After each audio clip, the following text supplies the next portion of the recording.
We're obviously in the middle of, quite possibly, the longest hurricane season that I can remember. And one of the thing that gets damaged the most, that's your roof. Yeah. And if you have any damage or if you just need a new roof, you owe it to yourself to check out our friends at Secured Roofing and Restoration. Yep, it's securedroofingandrestoration.com. If you have any problem with your roof, give them a call. They'll come out and inspect it and make sure that it's Touchless, okay. super duper safe. Oh, yeah. And if there is a problem, they can work directly with your insurance company to make sure it gets handled. Also, they have financing available. Super easy. If you need a new roof and you can't afford it now, you can make payments. All the crew that puts on your roof works for Secured Roofing. Yeah, that's important. And they can get shingle roofs done in one day. Yeah, that's absolutely what they shoot for. They still offer emergency tarping services 48 hours after you give them a call. It's really quick. Yep. And if you use Secured Roofing and Restoration, we will send you a prize, a huge merch prize, just like we did our buddy Will, a BDM Will. Yeah. He got a brand new roof, had a great experience with Secured Roofing, and we sent him a prize. So if you get a new roof, just let them know you're a BDM or you're a Tom and Dan listener, and we'll get you that merch prize. It's securedroofingandrestoration.com. Welcome back to A Corporate Time with Tom and Dan. I'm Dan. I'm Tom. Samantha and Butler are here. Butler got the last last package of toilet paper. No, he's man. doing it. They're doing it again. He went over for Did he us. fight some old lady for? I hope he thing of toilet did. paper? I hope he fought an old lady. He got a bunch of cannon charges because those of you that knew earlier in the year, before pandemic even, we were talking about how we were going to cut down on our Diet Mountain Dew consumption, and it's completely out of control. Yeah, you guys have ramped it now up. you and I are drinking 2 to 3 plastic bottles a day. It's bad. Not good, It's just Is it not good? How bad is it? I don't know. Yet to be determined. Before the break, we were talking about what constitutes a party when somebody says to you, hey, you want to party? Well, normally I get that in like a Caribbean nation. I'm walking down the street and somebody's like, you want the party? And I know it means cocaine. Used to. It still does mean drugs, now, too.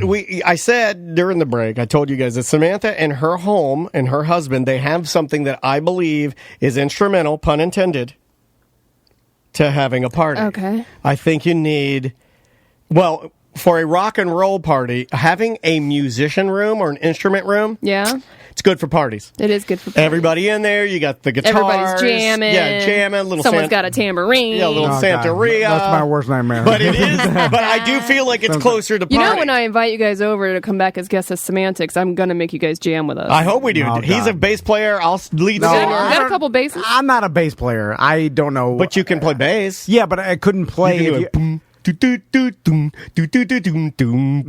I don't think I could. No, I couldn't.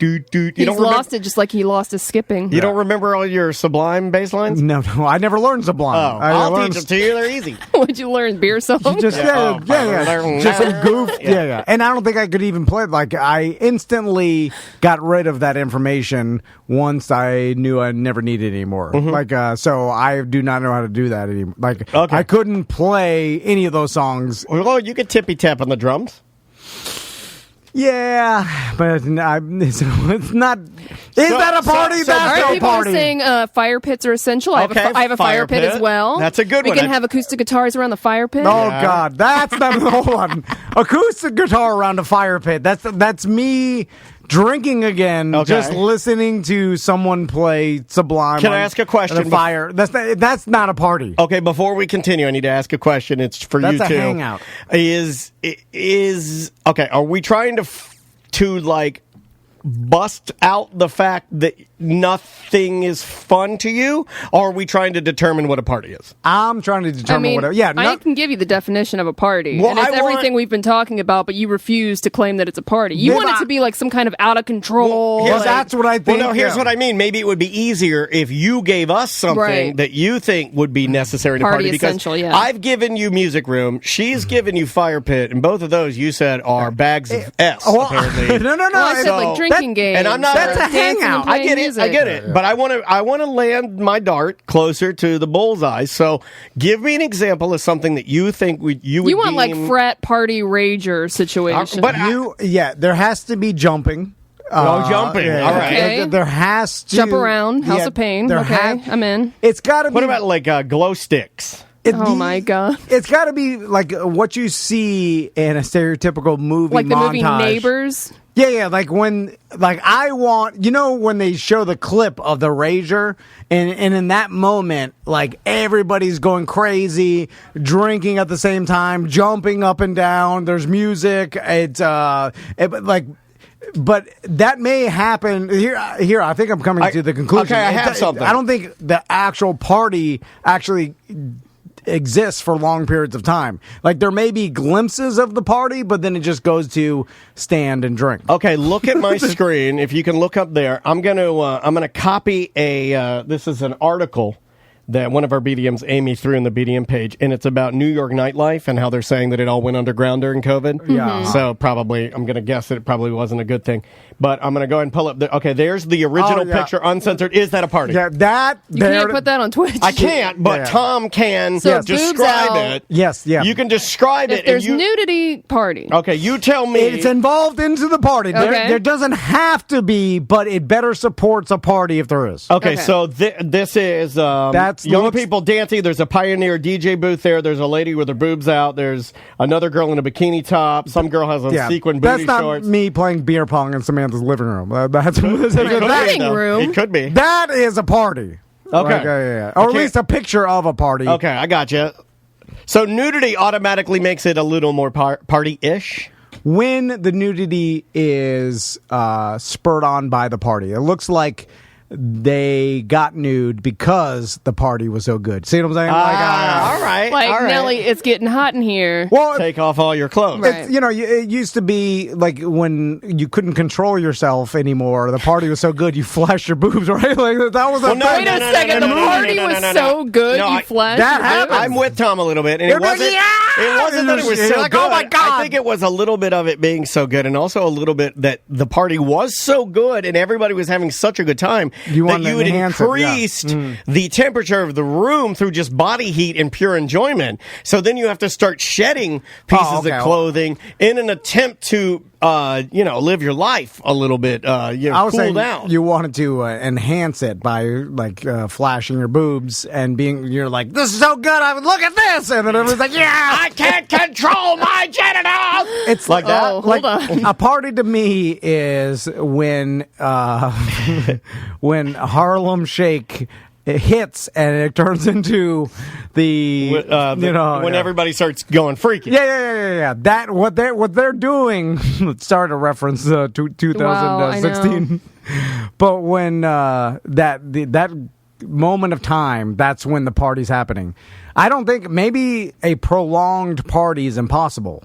Or it's like it becomes a rave or some sort. You know what I'm saying? Okay, hold on. A prolonged. You mean? I'm not even joking. Can you describe the best party you've ever been to? This is it right here. What is that? No, that's not it. It's this. I was going to play this for you right here. Here, buddy. This is what you need. That's what you need for your party. No, not this part. It's when the It's coming. So this is not party. No, yeah, All this of is the this build-up. This still is your- not party. this is the beer This pong is of the party. beer pong. I feel so good. I'm going to pull my teeth out. Now it's party. What's the best party you've ever been to? It's a hard Our question. tenure was pretty good. But if you're talking like a house party, I'm talking about the quintessential where you looked around, you're like, this is a party. Yeah, no, our 10-year was good, but 10-year or 9-year. not for us though. Yeah, 9-year or 10-year. No, there was a time at the 9-year where I looked around and I looked at your wife and she was dressed like she had gone in on it and she dressed 90s. Yeah. So I was kind of like, all right, there it is. It's like, Yeah, but for us, it was just a bunch of work, and then Yeah, not that we had to host it, and so it wasn't like we were at the party enjoying. I've been to a lot of crazy parties, dude. you know, Pool parties I don't think I really and- have. I mean, I've been to a lot of parties too, but most of them The I end up craziest standing party- around and drinking. This is gonna sound I've odd danced to you. before. I think I got jaded because of the radio business and going to crazy parties early on. And it was never really my thing. Like, I'm not really into that. So I would go home, but I still get to witness it. You know what I mean? So by the time I had aged to a point where I got invited to, let's say, a guy like Dice Man's party, where he invited all of his other millionaire buddies, and they all have dice, and they're all going to do bets, and he hired little people to do mini bars all around there, and there's jet skis and famous people around there. It's kind of boring. It wasn't really like, it wasn't like I looked around at that And started and started it wasn't thinking the end this of is- Harlem right, Shake. because I think I had already seen some stuff like that. It's also that kind of thing is fake, and the fact that he's just buying all the things that a crazy party has, but you can't actually make a You crazy can't party replicate the vibe without it being legitimate. Like Right. it's like with anything, it's got to be. The glow party on the cruises are always wild. Oh, that was pretty nutty. Those are always yeah. wild. Those are a little wild. Boobs come out for those. Yeah. The only the craziest party I've been to, I can't even really describe what happened, but it was just a naked man. I can just say that. Like, I've been to crazy bars and clubs and like gotten drunk and then danced and stuff. Although it's never really the quintessential. I'm thinking more of like what you see in a movie that represents like a house party that got out of control. Right. I used to throw house parties at my house, but again, it was the punk rock bands playing, and then That's a good party, though. Yeah. But I think it was because it was at my house. I wasn't. Maybe it's me. Maybe It might be you, buddy. and maybe it's just. Well, when do you turn my 40? We personality. got 3 years Oof. to throw you the rager you've always wanted. I don't Raging think, 40. Yeah, I got to figure it out. I don't think because now First of all, it's going to be in a plane. I don't I'm even out. like when. That's what we're Okay, doing. We're going up into the sky. this may sound sad and like I've given up on life, but like when Seth's invited me out before, and like the pre-pandemic, where he's like, "Hey, come out with me and my friends. We're gonna go party downtown and hit a bunch of bars and like do all Yeah, just bar hop. And there was nothing that sounded more miserable to me because I was like, all right, I'm married with kids. What am I? I'm going to go to each bar and like I'm going to try to get. I'm going to get drunk. All right, there's that. Yeah, then you just Uber home. Then you hang out with your friends and make jokes. Yeah. But what kind of fun am I going to have hanging out at bar hopping with you and your buddies? Like, it doesn't involve me finding a girl to bang or whatever. Which Yeah, I know you don't have friends and friendships, but some people enjoy hanging out with other people. Yeah, but I enjoy hanging out with my friends in instances where we're like where our kids are running around together and I'm telling old stories. Yeah, nerd dad.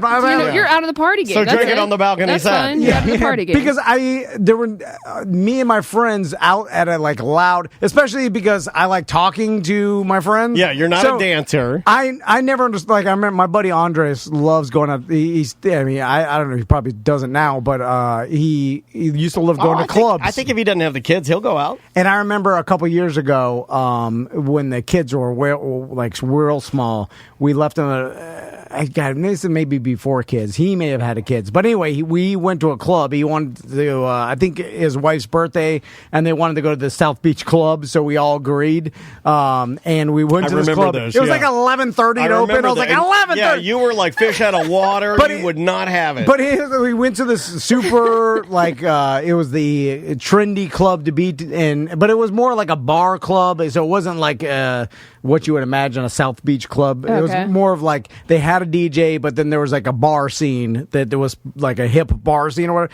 But I could get there, pay your money, wait in line, and we go in there. I walk over to the bar and just start drinking and standing there like I'm like what about this? It's not your thing. Is supposed to be I love fun. It. Now every week it's Tom brings us a reason of why something is not fun, and we have to tell him why it's fun. The flip is going to be when the listeners ask him, well, what's fun about trimming your tomato plants while your sons run around you? Well, that's not fun either. Yeah. So I think most people are going to go. What do you do for fun besides one-wheeling? You're supposed to not have fun after a certain age. That's what I thought. Do you have any fun at all right now?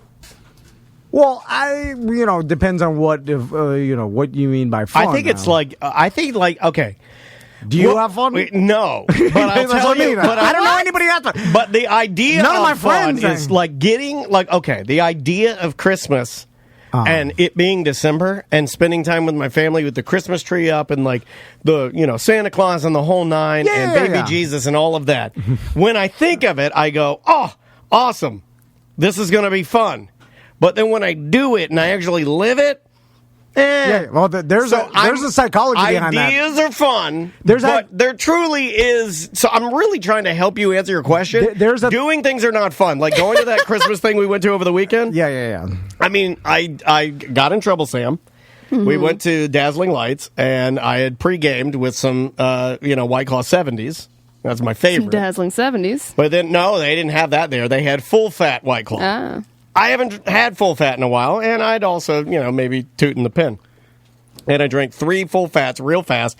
Then my wife said she could just see through me. I was swaying and falling down. I fell over a couple times. Sounds fun. I fell over. Oh, it's really, but was it fun? You probably the next day, not fun. Yelled at. Why are you doing this? You're not grieving correctly. But even when it's like, you just, you will look around there. I have the lights around. Well, Andrea got mad at me because she's like, you weren't. I like the kids having fun. Andrea got mad at me for that. She's like, you weren't interacting with the kids. I was like, well, they were playing together. They don't want to interact with some dumb old man. And she's like, well, you were just watching them do stuff. And I'm like, yeah, because what am I going to do? I'm not going to run around taking selfies with all the lights. Yeah. What do you want me to do? Oh, in a kid scenario, I just stand around and watch them. Well, I got in trouble for that. I guess I was supposed to, I think you got in trouble for being obliterated. Oh, I was obliterated. No, but I got in trouble because she's like, you weren't even a part of it. I was like, well, what was I supposed to do? I was doing my part. I was getting obliterated. It's right. Well, what am I supposed to do there? Probably not great with your kid. No, there, it was bad. It was bad. It was real bad, Sam. Because I guess what you consider fun changes. Like Andrea was there. Don't worry about it. And once you get a certain age, you got so many responsibilities. Like your fun ends up being whatever little hobby you got, or or drinking, or getting high, or whatever the hell you like to do on your off time. But that's but it's not partying anymore. Yeah, I agree with you. When's the last time you had a lot of fun, Samantha?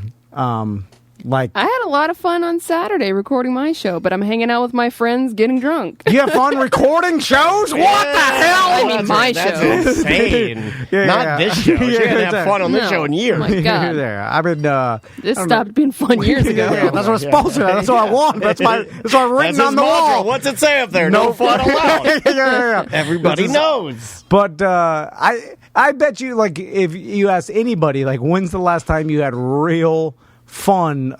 Most people wouldn't be able to answer that. I don't think that's true, Tom. That's kind of sad. Butler. Oh, he's the worst person to ask. He has fun every day. Hold on. He can't not have fun. This is not usually it's I'm saying something and no one else can relate to it. But Daniel's the same way. I don't know when the last time. I mean, I try to put a positive spin on things, but I'm losing. Butler, when's the last time you would say you had real fun? Like this, I had a great fun experience. I mean, I had fun with my family this past Thanksgiving. I mean, it was the first time we got together in a year, so it was fun. I mean, but you're right. I mean, it wasn't like a Party X throwdown, Project X or something. When I went to Disney Springs a couple of weeks ago, it was fun. Day drinking and walking around Disney Springs. I painted a Stormtrooper helmet last night, which was a lot of fun. It's fun. Fun's subjective. Exactly. So you're never going to get the answer you want. It's true, but he wants crazy fun. Yeah, it's like you're walking around Disney Springs, paying too much for alcohol, seeing some stores. It's like, is that how? I mean, when the level of fun meter. But it's also who you're with, right? So I have a lot of fun with my husband. We walk around and people watch. We're never going to get to the bottom of this now. I think we answered the question. Yeah. I mean, how much actual fun could you have with the person you hang out with every day? I mean, the minute you sign that paper, the fun dries up, and you know what that means. I mean, it can't be lower on the spectrum of fun. I'm talking super fun. I don't know. I don't know anybody who has super fun. No matter what I tell you, you're not going to think it's super fun, so it doesn't matter. Well, I think universally there is what society could deem as super fun, and I'm just saying, walking around Disney Springs, you're missing the getting with the hammered. Husband. Yeah. Getting hammered with a husband, and then when you go home, you have adult fun. Well, that's fun. A whole day, but I'm talking about just walking around Disney Springs with your husband. Blast. A blast. A blast. A blast. It ended with a blast that night. Come on. I thought I had a blast at Dazzling Lights, but when I got home, I did not have a blast. No, yeah. I'm just, I don't think adults have that much fun anymore. My God, man, you need to go to therapy. You know the most I'm fun. fine. The most But you fun wasn't thing meant to for me admit. is realizing that the thing that I was told would be so much fun is now over. What? This is what happens to me. Like, Andrea will be like, oh, we're doing the thing. Well, I was excited about it, but I went there, I got too excited about it, and drank too fast because I was excited about hanging out with you guys. I don't see many people now. The damn virus. So I went in too fast, and I ended up paying for it, right? But I realize now that most of the time, the most fun part of doing things fun is later that night when I'm in my bed and the fun thing's over. And I'm like, whew, And by it's the way, done. This is the real fun starts. Is go to way bed. to live. drunk, sober, that wouldn't have been fun. Like it's just No. walking, You're just wasting money. and following kids that are looking at lights is not a blast. And I I understand. I mean, I'm sure it exists. I did just haven't- a birthday Zoom party playing Mario Kart. That was fun. No.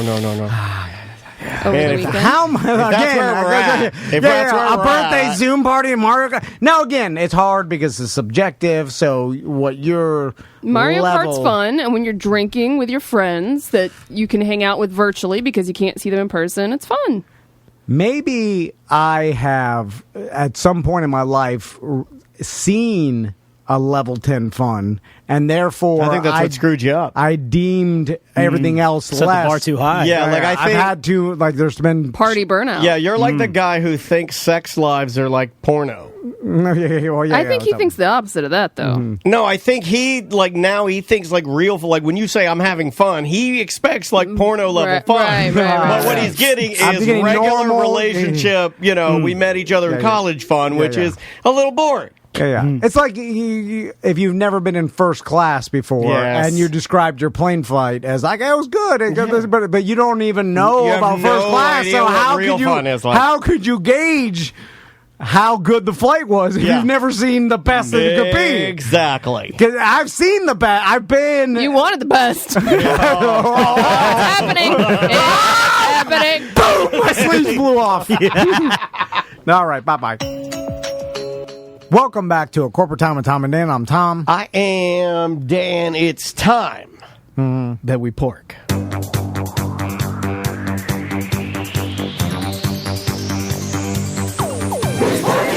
Pork, put it on the fork. Fork that pork and put it in your mouth. No. Eat that pork goes in your belly. Part that fart and make smelly. Put that doo-doo in the potty. Everybody knows that I fired a party. You looked at me like you freaked out. I did forget a little bit. It was a freak Why'd out. you stop? Because I said I found the party and then I didn't know where to go from finding the party. Yay! I'm getting old.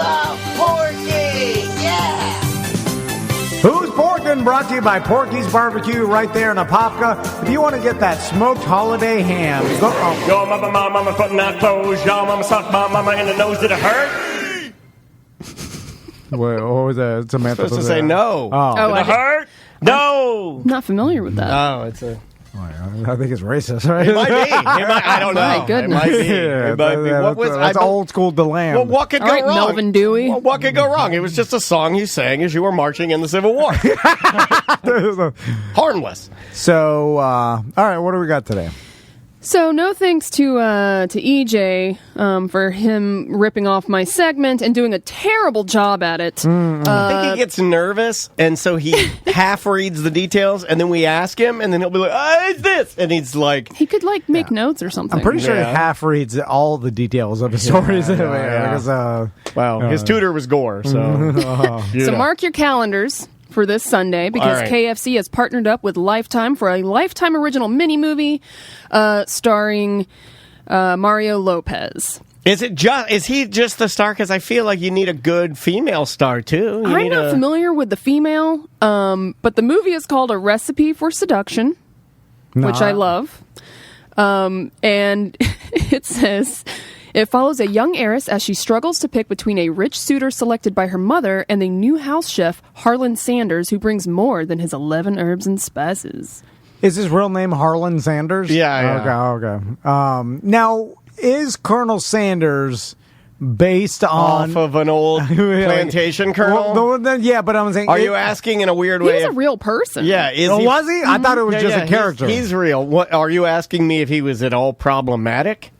No, I didn't know if he was real or not. I thought he was just a fictional character made up by No, marketing. I think he's real. Yep. He's Much real. like Ray Kroc invented, he's the McDonald's guy. So there was a Colonel Sanders that had Colonel Harlan David Sanders. and he started selling his chicken, and then he started this empire. Mm-hmm. Okay. He's a businessman. But so maybe you have heard about this because it was all over the place. But did you know that there was a KFC video game called I Love You, Colonel Sanders, a finger-licking good dating simulator? Hold on, what? Whoa, hold on a second. Why is it? It's a dating simulator? Yes. Are you trying to... Can I play it online? Yes, it's a Steam game. Oh, So it says... Oh, what does that mean? Steam is basically a gaming site or platform you so can... it's online. Yeah, it's online. You can belong to it, and you can subscribe, and there's all kinds of different games on there you can play. Is this another marketing ploy? Or? Yeah, but this came out last year. I don't know how I never heard about this. It was released last September. It's called I Love You, Colonel Sanders, a finger-licking good dating simulator. It follows you, a promising culinary student, as you try to date your classmate, Colonel Sanders. Throughout your journey, you'll be faced with life-changing decisions that will affect your chances of friendship and love. But be careful. Your choices have real consequences with real animated characters' feelings at stake. This is another publicity stunt They that fell do- flat, right? Like the morning radio didn't talk about It this one. actually looks really cool. I don't think it falls flat.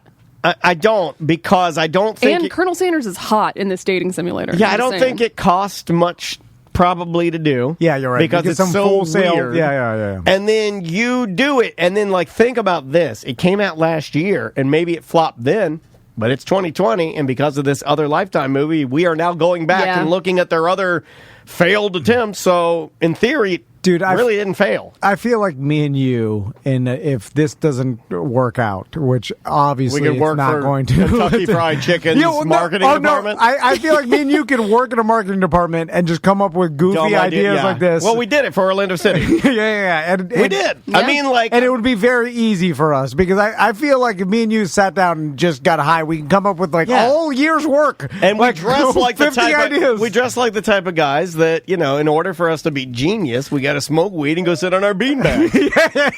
In the employee thinking lounge. Yeah. And the other employees hate us. And Oh, they're like, yeah. Just like Orlando City. They did.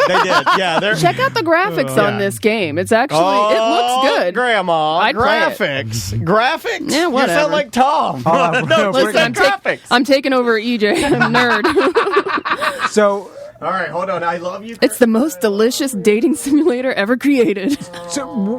It features 9 lovable characters, multiple hours of playthrough, dateable Colonel Sanders, a secret ending, a secret recipe, It's okay. Look how cool it's it done looks. like Japanese animation Yeah. style. Oh, this is great. cooking battles, battles, earn a degree from a fictional culinary school, 11 herbs and spices, cute mini food, officially created by KFC. Okay, I think what they did is I think they probably found a Japanese dating simulator, because these dating simulators are hella popular in Japan. Yeah.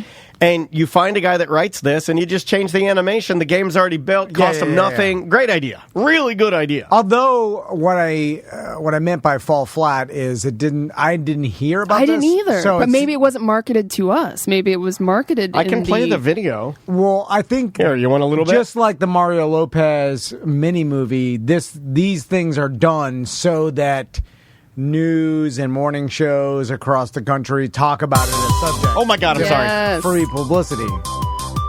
But I'm wondering if it was marketed in Asian countries instead of America, and that's why we didn't hear about it. I don't know. Oh yeah, maybe you're right because This is fantastic. There's KFC in a bunch of Asian countries, right? Right.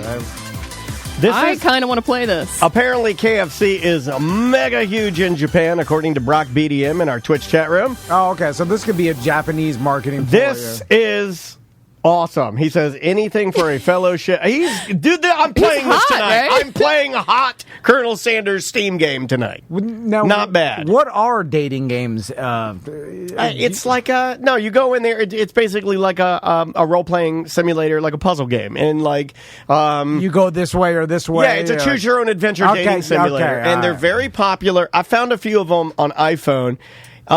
Depending on how, spicy you want it to be, you can even get some where the goal is to have some sort of strange tentacle sex. Okay, yeah. I like that. But That's I'm the just one I love saying, playing. you can have harmless ones where it's just you're flirting with girls and you go on a date to the arcade, or you can have a tentacle and a squidman and the beak and the, Not to go completely And off the crying. topic, but we know what the 11 herbs and spices are, right? I don't. Do you? Man, BD and Brock says KFC is huge in Japan. They plan their whole Christmas around it.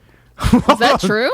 What do you mean know. they plan their whole Christmas around I have no idea. it? But I'm not saying I know the herbs and spices, but it's Oh my public God. knowledge, right? How KFC became a Christmas tradition in Japan. It's true. Well, what is it? But, yeah, how I did mean, I that- can read the article real quick, but there's look, a whole article about We it. got plenty of time. word for word read it. And we'll just speed it up. That way it's not plagiarizing. How it? I feel like every day we do this show, Samantha will say something like KFC's huge in Japan. And that's you'll not- but then you'll just get sad about the world, and then you just get like No, you seem very sad that I'm not- KFC is huge in Japan. Well, I mean, they're just a giant corporation. It's weird to I guess revere a corporation that much because it's a corporation. But I don't know how it became a Christmas tradition. Apparently, according to Brock in our BDM chat room on Twitch, he says that Colonel Sanders has replaced Santa Claus in Japan.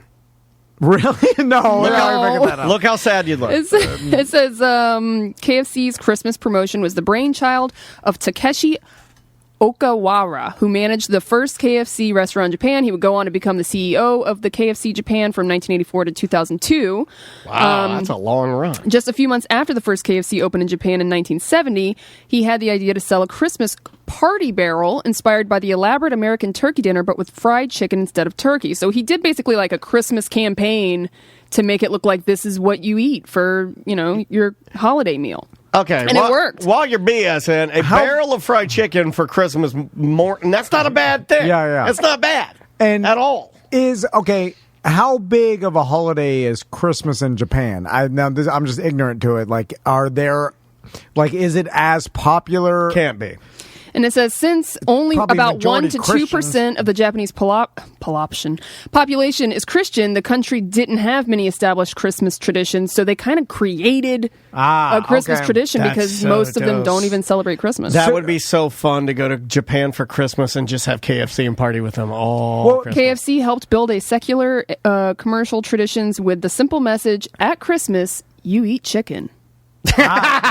It's kind of like I like it. Hallmark. They hallmarked it. Think about what Chinese food industry did with Christmas. Right. Of hey, we're always open. Yeah. They do have Colonel Sanders dressed up as Santa Claus. That's dope. I mean- look at him go. He's got the hat and everything. Yeah. He's got the white. At least Yeah, it works. The glasses are a little I weird. would call racist goatee. He's got like the soul patch. Yeah, Yeah. it's called he looks like old Leonardo DiCaprio Django. Yeah. He's flinging the N-word around a little too much. Many packages contain cake. So with your party bundle, you get a chocolate cake with it with Come on. your KFC. Yeah, it looks great. It's better than what we do. I want a bucket of fried chicken, all the sides, and a chocolate cake in a barrel. Premium barrels include options such as ribs or roast chicken with stuffing. Well, we don't get ribs here. So this guy just saw an opportunity to It's just all marketing, man. make a tradition of the Japanese people like KFC 'Cause there and wasn't one. Yeah, and then Right. they're not that Christian, so they're kind of. Yeah. I mean, at your most 2%. So he's like, I can get 2% of the people, or it's going to be less, but I can get that group of people. No, well, I'm just going to let them know that hey, this is what we do. but the majority of Japan celebrated Christmas, but not for Jesus. Right. You see what I'm saying? Which I think is probably the United States, really. Yeah. They Most people. They Yeah. disassociated. You celebrate the holiday. You celebrate the time. A lot of You do times you Santa, forget that yeah. it revolves around the birth of Jesus Christ. They and all. sell Christmas wine. at KFC in Japan. Man, next year, T&D and a corporate time with Tom and Dan Japanese Christmas, and we go over Hold on, can we order one of these bundles here? Yeah, it'd be expensive, I bet. I don't know. But we can. We got listeners in Japan. Well, I mean, maybe they offer them for shipping or whatever. I don't know. They ship Oh, a wow. bunch of fried chicken. It says if you want to get in on the festive fun, however, you need to plan ahead. People are forced to wait in lines for hours on Christmas if they don't pre-order their holiday meals. No, we got time. Well, can It's we? only the 8th. But can I you don't know, pre-order man. from the United States? Will a KFC locally make the bundle? Like it's the same I mean, corporation. we could do what these YouTubers do, and we could be like, hey, it's Tom and Dan, and since we can't order this Japanese bundle, we're going to recreate it here in the States. Come on, let's go. And then we do some editing, and like, pow, pow, pow, pow, pow, and then we do that, and we get a theme song. And then we're like, hey, don't forget to click that bell so you know when we upload a new video, like and subscribe. Now let's make our Christmas barrel. Yay! And then we run to the KFC and like, hey, this is Sally. She owns an Orlando KFC. She's going to help us make our Japanese Christmas bundle today. Yeah. That's what all these guys do. And they're filthy rich. I know. We're doing all this work for nothing. Like trying to come up with funny stuff. That's stupid. We're idiots. It's exactly what they do. This is too hard. I want to just do that. Yeah, because that's it. And then $100,000 a month. Some of these guys are making that. Can we make a bundle, Sam? Sure. What does it come in? A barrel? You said like a cardboard barrel? Yeah, like the old Like the kind of clown wears when bucket. he loses his clothes. Oh, well, no. It's in a bucket of They chicken. call it a barrel. Oh. So it's just a bucket of chicken and some wine. They put a cake on the bottom. Yeah, and a cake, yeah. This is what homos eat for Christmas. Okay, so there's not really any packaging that's different. We wanted a wooden barrel filled with chicken and cake. So it's really just a bucket of chicken, a cake, and some KFC wine. Yep. All right, okay. I like that. KFC's all over the place, though, right? I mean, they're the craziest. And Wendy's tries to be crazy, but they just have a really snarky or a professional comedian that writes their Twitter. Now, Wendy is actually a fictional character, right? No. Or is it based on his daughter? She's for real? real. His daughter, where have you been? She's real. Which one's a fictional character? Ronald? Ronald is fake. Let's go through. All right. Subby Subberton from Subway. He's fake. No, they've never. Jared, real, terrifying. The Burger King fake. Ronald fake. Yeah. Arby's the hat. That's not just fake. that. Here's the dumb hat. Taco Bell, the Chihuahua, they don't even have one. That's fake. Wendy, real. It used to be Dave Thomas. Yeah, Dave Thomas. Dead. Based on Wendy, alive, but not as. What about Popeye How do I put this? from Popeyes? Well, it's not. They don't never use actual Popeye, right? I think they did. I don't did? know. Did they ever use the Sailor Popeye? I don't think so because they'd have to pay for the rights to that. I don't think they have the rights to that. I think they just. Well, hold on a second. So there's more than one Popeye? So there's Popeye the Sailor, and then there's Popeye the Chicken Man? Yeah. Well, at one point they did merge, Oh, Yeah, really? I told Yeah. you. I thought they did. but they stopped their relationship in 2006. Timely. I mean, like it's 2006. No one knows who Popeye. Do you know what Popeye said when they had demanded that they relinquish control? You know what he said? You know. It says its name was originally inspired by Popeye Doyle, the protagonist of The French Connection. Yet such a name has led to it becoming closely associated with Yes. Popeye since its early history. Is it true that Popeye, the Sailor Man cartoon? You hate saying Sailor Man, don't you? I love when you have to say that. I love it when you have to say baby things. You have to force them out of your mouth like your tongue's a shovel. I think it was based on a real life person. At least I saw that high in a Facebook video or something. Yeah, I don't think that's You're real. thinking. In the video I saw, it was like Popeye was based on a real person. Here is this man right here. Yeah. And He's based off of the soldier, I believe, who killed the most in combat. And he was a little guy named Audie Murphy. what are you doing? I made that. I knew There is a real Audie Murphy. He drew the guy that drew Popeye Elzai Cigar. I don't know how to say his name. What, the guy's name is Elzai Cigar? Something like that. Is everybody on drugs today? Elsie Seeger? I don't know. He drew his inspiration for the sailor from a character from his hometown of Chester, Illinois, a one-eyed man named Frank Rocky Fiegel. Okay, this is the story I Rocky saw. Fecal. Yeah, and he was, and then like there was something about him You're and like, right, smoking his Tom. pipe, and then Wow. and then he had like Yeah, a a one-eyed skinny, pipe smoking Congratulations. brawler who You- never turned down a fight. Congratulations. Yeah. You knew 3% of a tall tale. Yeah, well done. and he'd fight, and then he had a skinny old lady as the whole thing. There was like some version of olive oil that it was like he liked them thin or young. I'm not sure. It was something weird. Oh, yeah. It was like the brush part, like Sweet Pea is a girl, right? the The baby. Yeah. That's a girl baby. but it's not his baby. No, it's not his baby. Yeah. It's just some Olive oil is like one of those. Yeah. I mean, any sailor will do for her. She gets around. That's what I heard. It's part of it.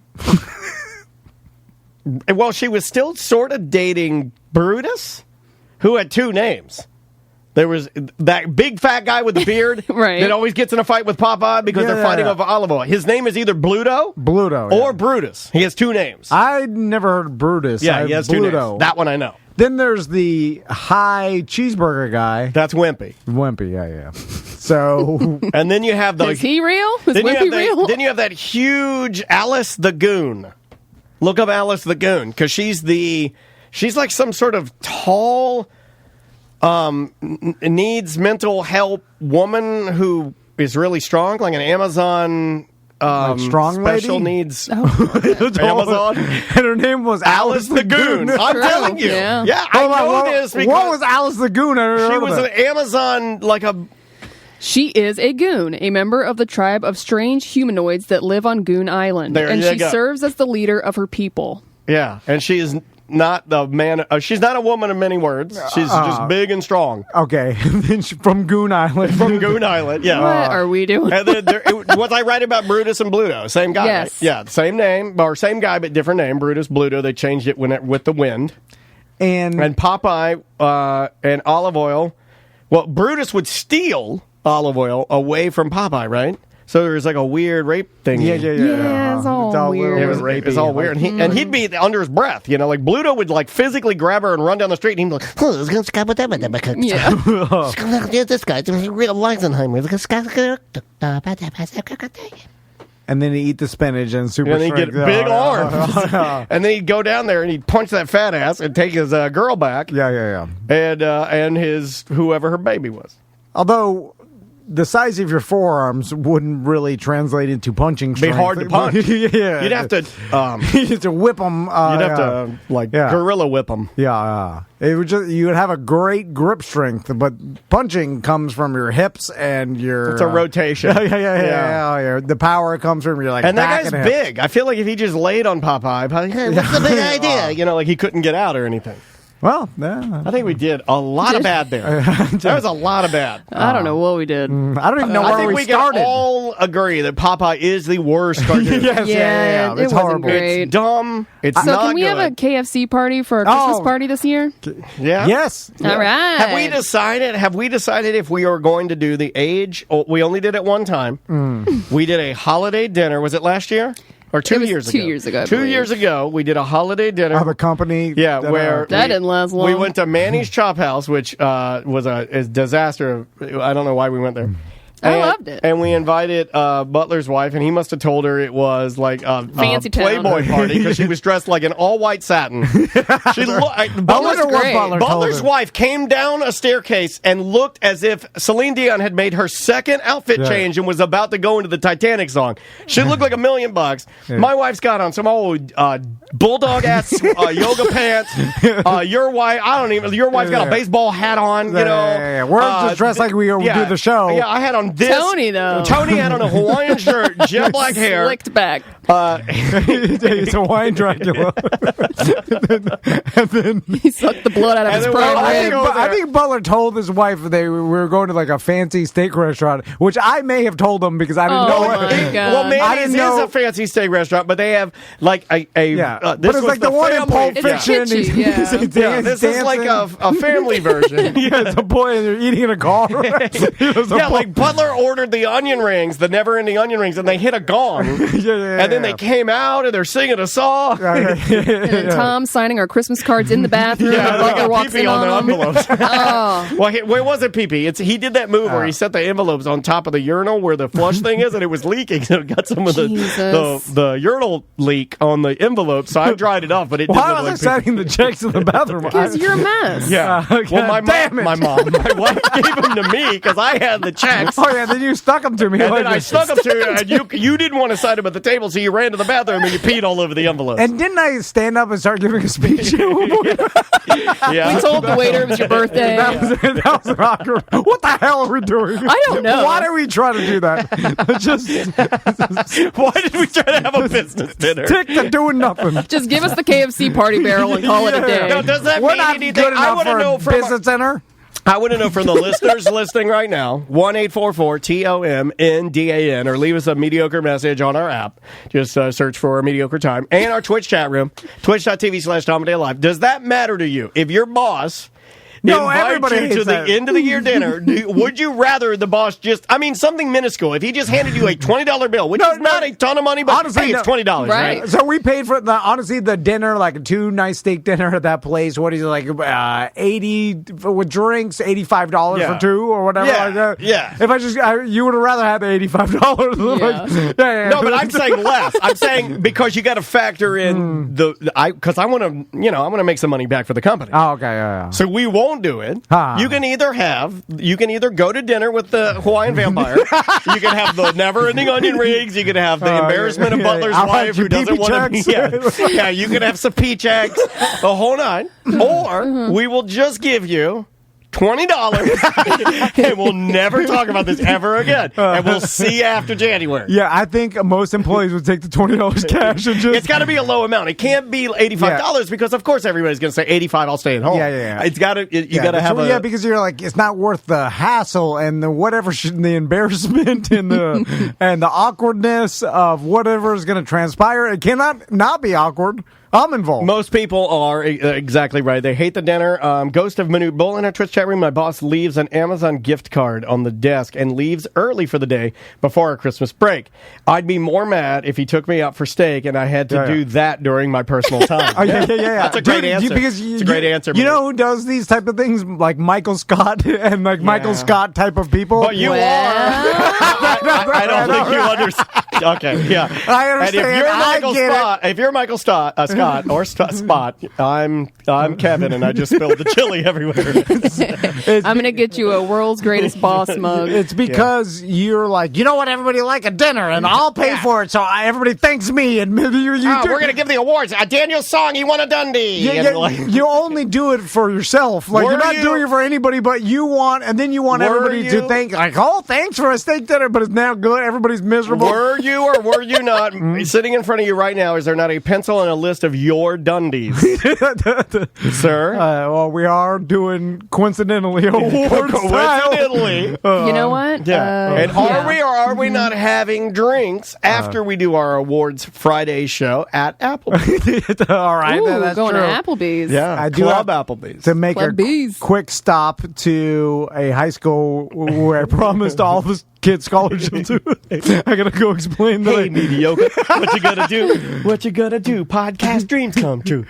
Yeah. But the boss invites the whole all the employees out to a dinner is, I feel like, all about the boss wanting to. Well, the be boss is praised. supposed to About that boss. because About the that boss is supposed to pick a place that the employees never in a million years would ever go to, and we don't have that kind of yank or pull or money, so we would have to go like, guys, we're all going to Christner's, we're all going to see Costa Kimlot. I'm going to be honest with you and Butler, when we booked that magic show before COVID, when we saw the price of both of your tickets for both of your respective families, we had to lay on the floor and regain our breath. Look, I made my husband not come. You only had to pay for me. I know, I appreciated that. Yeah, we did appreciate you taking one for the team. But Tom is yelling at me. He was yelling at Costa Kimlot. But Coach just snapped his fingers and Tom's mouth went shut. It was amazing magic. But you never go to the top, like, really nice place. It's always one, like, you know, like it's the family style style Italian restaurant. Yeah. Like, hey, everybody, yeah. let's all share out of the type of salad I like. Right. Yeah. You're like, Pass me Alfredo. I don't eat Alfredo. Oh, good. yeah, like I want a heaping helping of eggplant parmesan, big, and then we all have to scoop out of it. We're like, what the hell? Family Why style. are we here? Like, I don't even like any of these people. Like, that's the most like. You know, you I just- hate my job. You just made me realize something. You're punishing me. The only time I ever eat family style are with people I hate. You just made me realize that. You're saying in your mind like, this is a punishment. Like We'd go to these this is my worst case scenario. these Like, big show dinners, and there's like a buffet line. I'm like, what the F am I? most people, I think, if you ask them, are like, "Hey, what do you want to do tonight? You want to eat dinner with all these people?" They're like, "Hell no! Of course I don't." Who would want that? And they're like, "We're gonna make you do it," and then you gotta thank me. Yeah. Well, like luckily this year I don't think you're getting a lot of that because of the virus. You know, like I think you know. Right. No, And especially- this has convinced me to push forward. No, but especially the buffets. I mean, you know, the buffet days are, you know, those are literally dwindling, buddy. yeah. And I like it. I go to brunch, and normally they give you your plates and whatever, you know. And I've only been once, and it was when we were staying on Disney property, and they just bring you plates of food. You don't move anywhere. Fat people are going to be fatter than ever because the food comes to you now. You just got to go a little bit out of city limits. Buffets open everywhere. That's true. Yeah. It's Florida. You're right, Yeah. yeah. Especially catfish buffets. I mean, it's just, like if it's like super southern, it's just roaring. I forgot. Like, to go to a small town in Florida. I've done this like 2 times where I'm walking, Brooksville. I'm holding my mask, and then I'm like, "Did this?" I shake it. Like, and then the guy's offended. He's like, "No!" And then I'm like, "All right." That's pretty nice. I'll take 2 of those do-rags, some of that cheer wine. And I'm like, Give me some of that beef jerky, and what kind of porno mags you got back there? Look, I'm in 2019 again. Man. It's unbelievable. God, is that a penthouse with the Barbie twins on it? All right. We'll be right back with more of Corporate Time. Welcome to Corporate Time with Tom and Dan. I'm Tom. I am Dan. Samantha, our producer, is, I was going to say on the other line, but she's not. She's in a chair. God, what's wrong with you I don't guys know. today? We're freaking out. So, How are you, Sam? I'm okay, I think. Well, I'm not. Trying to hold this show I'm together. not okay, Sam. We got new merch out right All now right. on the website. It's our retro collection, courtesy of the Danger Brain. They designed new, me and Daniel like to call them like 70s style logos. But The throwbacks. we've got a hoodie on there. I also like for us to, I like it when we say it's the throwback collection because we're fashion designers. There's a men's baseball tee, a new women's shirt, a regular men's shirt. 5 years in the making, you guys have asked for a pullover instead of a zip up. We finally gave you a pullover. So I don't want to hear it anymore. A bunch of new things on the site, plus plenty of extra stuff, and you can get it before Christmas. New Eric- corporate time hats are on there. I don't know how many we have left. They're very limited. And we have a new 159 hat that you haven't even seen yet that will be coming out in probably a month. Yeah. So lots of new stuff. So go to tomandan.com under the merch section. You can get through it through our app, too. Indeed. Now, dare I say that we get a lot of Weird Job Wednesday theme songs, and I've created a lot of Weird Job Wednesday theme songs, Yep. but I've never created a Weird Job Wednesday theme song that I like quite as much as this one that was sent in last week.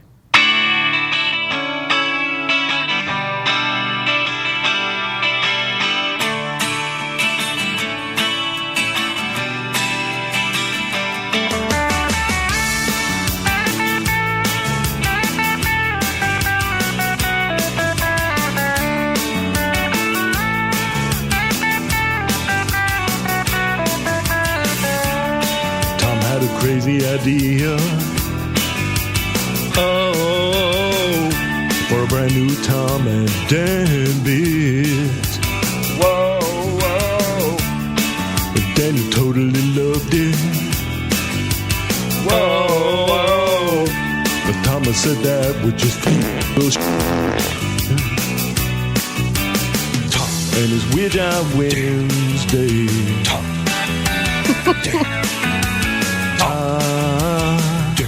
Weird Job Wednesday. It's a good one, right?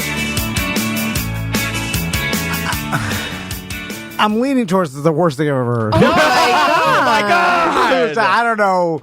I mean, You don't like it's pretty- Chrissy Hynde? I don't recognize that song. Back of the Chain Gang? But I I didn't recognize the song, but he did it very poorly. It was featured in Stand By Me. It's that was You the don't like worst the thing- Pretenders? the worst thing ever. You know the song, right? Whoever did that, no, thank you. You don't remember the song Back on the Chain Gang? No, I don't think so. Here, look. I found a picture of you. What had you Okay, well, this sounds way better. Obviously, I mean, I whatever thought that he guy sounded did. just like her. You didn't think? I thought. I mean, I couldn't tell the difference. I'm just messing with you. Thank you for submitting the song. Oh, yeah. Well, thank you for your service. That He's in the sounded good. chat, Sounded by the way. Really like you meant it. On the line with us is our good friend Randy. Randy, what's up, and welcome to Weird Job Wednesday. Hey, what's up, everybody? Thanks for having me on. What did you think of that song, Randy? I have a feeling that, much like me, you couldn't tell the difference between that gentleman's selection and the Pretenders. Yeah, I mean, it's a seamless transition, I'm sure. Obviously, there's something wrong with Tom's ears today. So. Yeah, that's what I thought. I know what you're doing, Randy. You're just going the opposite. All right, Randy. Well, first I want to mention Streamline Mortgage Solutions, StreamlineFlorida.com. If you're going to do a cash-out refi, do it now because the percentage rates are great. Hey, guess who I'm talking to today? Who? Brian Zeimel. No, really? Yep, because he wants to maybe adjust my house one more gift. Oh, my God, really? No, well, Three hold times? on. I'm not putting it out there. And look, I'm not in the market at all. But the wife wants to explore options. Yeah, Because we yeah. have been here for a minute. Well, so that- I'm letting her handle it. You know I hate Here's the thing. financial stuff, so I'm just going to let him do it. If it's a better business decision Yes. and you can get a better rate and then you don't have to pay your mortgage for 2 months and maybe you take a little money out to pay off a credit card, there's lots of options. Right. Do the best business decision. Brian Zeimel will tell you and his team will So tell you. I actually lied to you. I'm not talking to Brian Zeimel today. My wife is talking to Brian Zeimel because I don't really do anything adult I don't do in my house. But you know I that. like So that. yeah, okay. Anyway, talk to him. Yeah. So Have your wife talk to Brian. Randy, I know we may have put. Oh my God! No, he's there. He's Oh, there. yeah. Randy, Oh. what's your job? He's just being respectful. Randy, what's your job? Well, so I was going to call to talk to you guys today about a job that I had for a couple years, about 10 years ago, where I was the head women's lacrosse coach and an assistant, and a professor of physical education at an all-women's college. All right. Oh. Um, Sounds like I feel like Rodney Dangerfield movie. yeah, there was definitely a Ladybug's vibe to what was going on. I also like a professor of physical education at all women's college. Yes, Sounds like yeah. a Uncle Randy joke, like a setup. FBI, female body inspector. Yeah. So okay, Randy, we know a little bit about you because Right. of You call yourself Sharding Randy. yeah.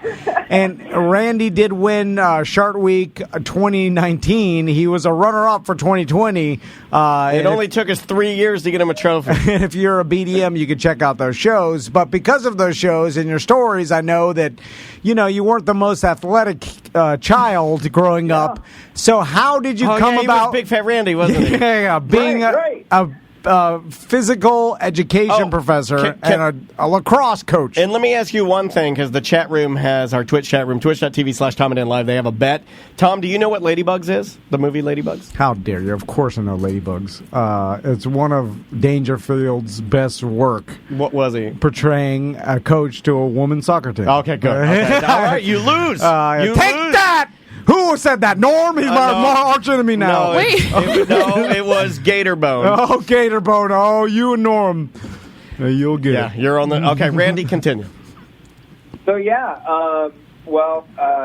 last time we heard I was getting sent up to sit in my dad's car with a stomach ache at baseball tryouts, but sports is always a really big deal in my family, and as I grew up, I ended up not really starring on the field, but I ended up finding all these jobs in athletics. I worked in the athletic department at UCF when I was in college. I was asked to, as I started my lacrosse career, coaching career, I was on the staff at Rollins. So it just started steamrolling, and then there was a school up in Virginia that was asking, they were looking for a head coach, and they offered me a job, so I relocated from Orlando to Virginia, and I ended up coaching this team. So that phenomenon, like you'll see a lot of coaches on the sidelines that are bigger, and then that's called too fat to play.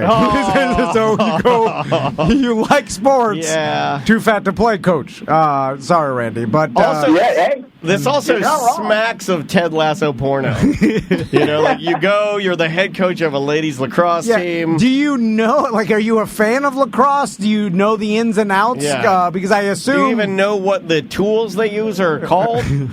So what happened was I was working in a school, and the coach quit, and they were looking for someone to take over, and I was offered the job, and then ended up completely getting invested and just trying to learn it like you would learn any trade. And it got to the point I was working for the U.S. Lacrosse. I was in their national team coaching program, and so it just kind of steamrolled, and it was just something I was good at. Nice, man. Well, hold on. So you got in there sight unseen. You got into the lacrosse world. This is Ted Lasso. And you jumped in both feet, and you just started kind of enjoying it then, right? This is big Lasso. Yeah, it just ended up being something to do, and then it turned into a passion for a while. And you're not Ted Lasso, you're Fat Asso.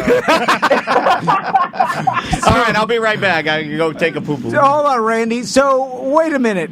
Did you know lacrosse before this? He said he didn't. You just He doesn't listen. No, but this because I needed to clarify this because the fact that you were able to coach at a collegiate level a sport where you just learned months before the whole thing, that's kind of disrespectful to the players, right? Like, imagine you're playing lacrosse at a collegiate level, and you're like, my coach learned the rules 2 months ago. That's our coach. All right, sorry. It was.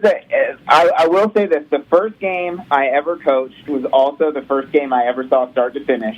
But after 5 years of coaching, it kind of came to the point where I was given the job. I had spent a year. As an assistant coach at Rollins, and then I got a head coaching job on my own. Now, I will say this, arguably the worst college lacrosse team in the country. Well, that's awesome. I mean, no S, the coach just learned the rules 2 months earlier. It is Ted Lasso. This is a pretty awesome story, dude. I'm not joking. I just assumed, I understood, this happened, in the 50s, where, women's, college sports were, jokes back then, and they were like, oh, yeah, who's going to coach football? College just get sports the now for ladies can be very lucrative and can basically be your ticket to free college. Oh, yeah. I mean, so, in the 50s, I can understand, them getting the janitor that knows a little bit about basketball to coach the women's basketball team. Yeah. But I didn't suspect that. I mean, what year was this? 2010 to 2012, I would say. Yeah, 20. Cool, man. That at a college level, that they could just the coach gets fired, and they're just who can do it? Randy, get in here. They're like, you know about lacrosse, and you're like, I know what it is, and they're like, well, just read about it on Wikipedia for a couple of little, Randy. and then you'll be qualified to coach. Anyway. Out of curiosity, did the city you coached in Virginia, did it start with an L? No, it starts with an R. Oh, man, I think I got relatives that went to your college. Randy, I don't know much about lacrosse. I know I've seen games. I know it's very fast, and I know I can't keep up with it, much like I can't keep up with hockey. So, this could never happen in other sports, and because it's just way too complicated, and to be a coach of those sports, you have to know so much. To go there and coach a team poorly? I think it could happen in any sport. No, but not to know, you learning a sport 2 months prior, and then even, you had some years experience coaching it, but I'm saying, it's way too complicated. But is lacrosse, is it scaled down easier so there's less plays and less complication? Maybe it's broader where just an overall managing of the game state is all you need? Or do you calling plays? Is it complicated? Oh, absolutely. I think you're really downselling amount of time and effort that went into this. It was more than just a few months. It was a years-long process. Like, I started in, 2003 and then to, 2010. But, when I started working at this college. But, yeah, I mean... But you weren't studying lacrosse the whole time. Like, when you got the lacrosse job, when they said, hey, can you do this job, you had to learn everything about it at that particular time. It wasn't... That's all I'm saying. It's surprising that you didn't have any history or you didn't play... Or he's straight diarrheaing on your accomplishments. Right. Yeah. No. But, the beautiful part about, this job, that it was just how horrible this athletic department was run, right? But obviously, outside of this college, right? There's a lot more going on, in the lacrosse community where, you get your reps. Like you always say, it's reps. Mr. Ultimate Confidence, I can do anything in 3 weeks. You're kind of right in this respect. All right. So you're winning him over, Randy. So, all right, Randy. Obviously, Randy read the same book you read about compliment them, then go in on it. So, all right, you're the coach of this lacrosse team. You say it's one of the worst in history. No, he said the worst. The worst. So, what was it? Was it the quality of players? Was it the obvious inexperience of coaching that you have? How dare you. Was it everything? So, I will say the first year there, we had more wins in my first season there than that team had in the previous decade before, and that was 4 wins. So, it was just not a priority for that university to have quality athletics, right? They just wanted to have it. But, they hired coaches, my colleagues had coached at University of Virginia and at Temple University, wow. and, they were really, I would say, big-time coaches that came in and basically we were all fleeced by what the school wanted. Just thinking about the players that I had on this team, I remember the very first practice, this girl rides up on, a gray spray-painted BMX bike with just a white T-shirt and jean shorts, just drops her bike and walks out on the field. She looked like James Dean coming to practice, and that's the way she was going to play that day. Jean shorts and a V-neck white tee. I got you. So your ladies that were playing under you had a lot of ragtag. Well, you had characters. So you had the girl, and her real name's Victoria. She's like, hey, don't call me that. You call me Spike. Yeah. And they're like, that's Spike. 100%. Then there's a girl with glasses that squints. Then there's a big fat one, and you call her Mountain or something. That's Rolly. She can't even talk. And then at the end, she's like, pass it to me. And then they get it. Then she falls in the end zone or whatever. And then you win. And then they all lift up Fatty, and they're cheering around the thing. We all know that. And is all your gear mismatched from Play Against Sports and people's home tape? Yep. Oh yeah, I like all of this. And then you save all your money. You do a car wash to try and get uniforms. Yep. And that's not the way it's supposed to be at a true NCAA institution, but that's just the way it was here. My very best player. My very best player, who's a legit athlete, she had set a conference record for goals in a game, got suspended from school academically, and just went to work in the community. And I had to go to her job to convince her to reapply to school. And this job she was working at a kiosk in the mall that was selling swords and knives. So I'm there, begging her to come back to college, and Dude, this is a winner. This is one of my favorite ones of all time because it sounds like a movie, dude. I could write this script right now, and we could get some of the best female comedians in the world and make a legit... Yeah. And we could even do it with really good local comedians and make a really good female sports movie. I want to be in it. Are you crazy? I'm already casting you. All right. Yeah. And, maybe Spike? I'm not joking. You're his right-hand... Well, you're the... no spoiler alert. You're his right-hand man. In the movie... You show him the ropes of the college. We'll show a little backstory on Randy, and then we'll show the bus incident. Yeah, and we'll show you winning the award. Thanks. And we'll show that up until this point, the greatest thing you've accomplished, even though it's later, is the winning the Shark Week award. Yeah. And then, so now you have this... okay, let me ask you this. So when you're a male... What kind of knives? Are we talking Rambo knives or folding knives? Just the katanas, the built down switchblades, and the butterflies. All right, flea market style. Right? Flea market style. Yeah. So I've always wondered this: when you're a male coach over a female team, here we right? go. Oh no, this is not. No, come on! How does he dare always you? go there? Why? Yeah. Oh, Samantha just thinks I'm. We started the day out talking about nips. Yeah, the whole morning was about Samantha's nipples. So. Okay, And then it moved to my nipples and Butler's nipples. So I don't know if you know this, Randy, but I've been in some professional sports locker rooms before. I've seen a million of them. and then in a locker room, and I think it goes both ways, no matter if it's a male locker room or a female. The players, like these players, most likely are a lot of like alpha type. Even on the female side, like they're super motivated, they're competitive, It's business to them, yeah. and they're athletes, and so when they're in the locker room, they're not like, ooh, like I'm going to be Wait, was modest. that an old lady? Where's my They're needle point? They're not embarrassed at all. They're nude a lot. Like I remember dudes walking. So is your dongs all- question that Randy's walking around and there's a bunch of ladies walking around their bushes out? Is that... So it went exactly where I thought it was going to go. Yes, you're right. It's exactly what you thought I was going to say. I said it. Trying to Double down. You know what? You know what? Guilty as I'm charged. exactly what you thought I was.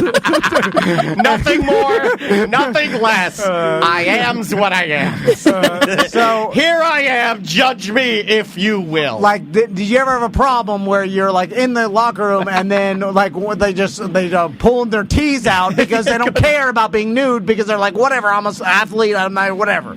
Get over it. So did that happen? Or and if it did, describe it slowly, really slowly. I'll give you what you want. It's like in the movie Private Parts where they're talking about the scene in summer camp, and that you can just pretend it was like that. But no, I never had that experience. So okay, so it doesn't happen. I just thought that like Randy's not an animal. He knocks. I'm assuming he wasn't going into the locker room while they were showering. And all right, ladies, I want to go over some plays while you're changing your underpants. Well, no, like Coach Tom. sometime in halftime, you're giving a speech, and then like there's a player changing out her jersey or whatever, and she's like, "I don't care. I'm just gonna get nude. Whatever. Who cares? I don't care that you're a man and I'm a woman. This is a sports scenario, and I'm here to win." You know what I'm saying? It's like, Yeah, no, I know, right. but I mean, some of that does go out the window, but it's.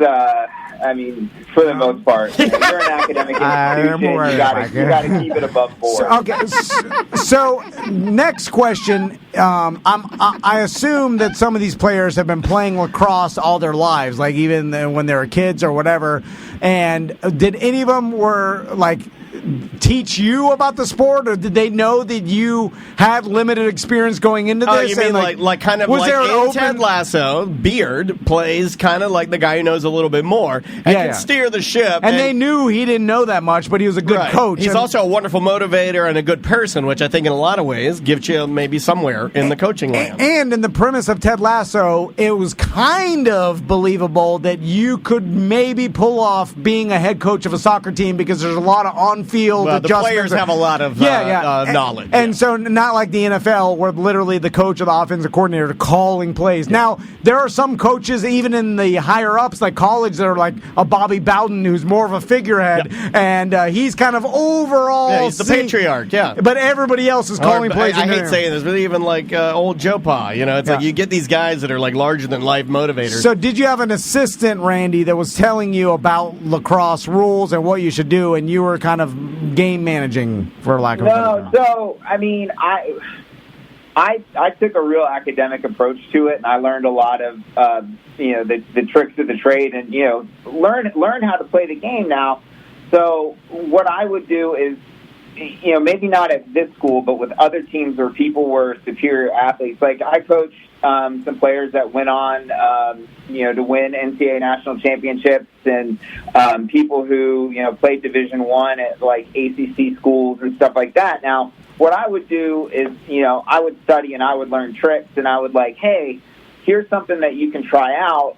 I would show them kind of the gist of how to do it, but then with their athleticism, they could take that to a whole other level and just really execute it, better than most people. So, it's just teaching really is what it boils down to, and then motivating. Like, I know this has been a topic a few times on Nerd Jock, and, Tom talks about, hey, they're just millionaires out there playing against each other, but, all things equal, the person with more motivation or maybe the person who knows a little, shortcut, they're going to be the ones to win. So, I would almost look at it that way.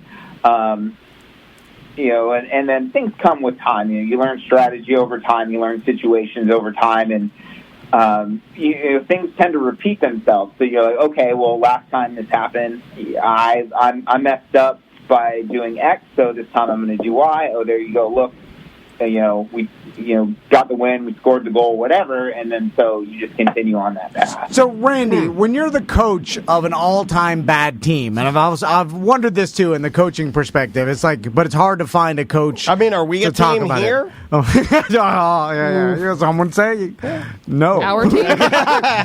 But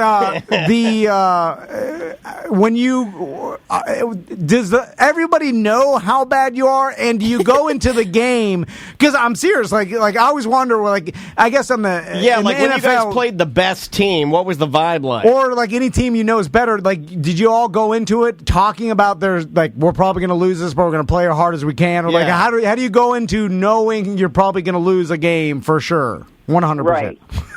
So, that was absolutely something we faced every day. We played in a very competitive conference, so where out of, I think there were, 300 and some teams in Division III, and we were, in that bottom 10%. We would play teams that were ranked in the top 25 that were going to go play in an NCAA tournament that had All-American players on their team. And so, it was a lot about, executing what we practiced, a lot of the whole do your best, let's see what we can get out of this.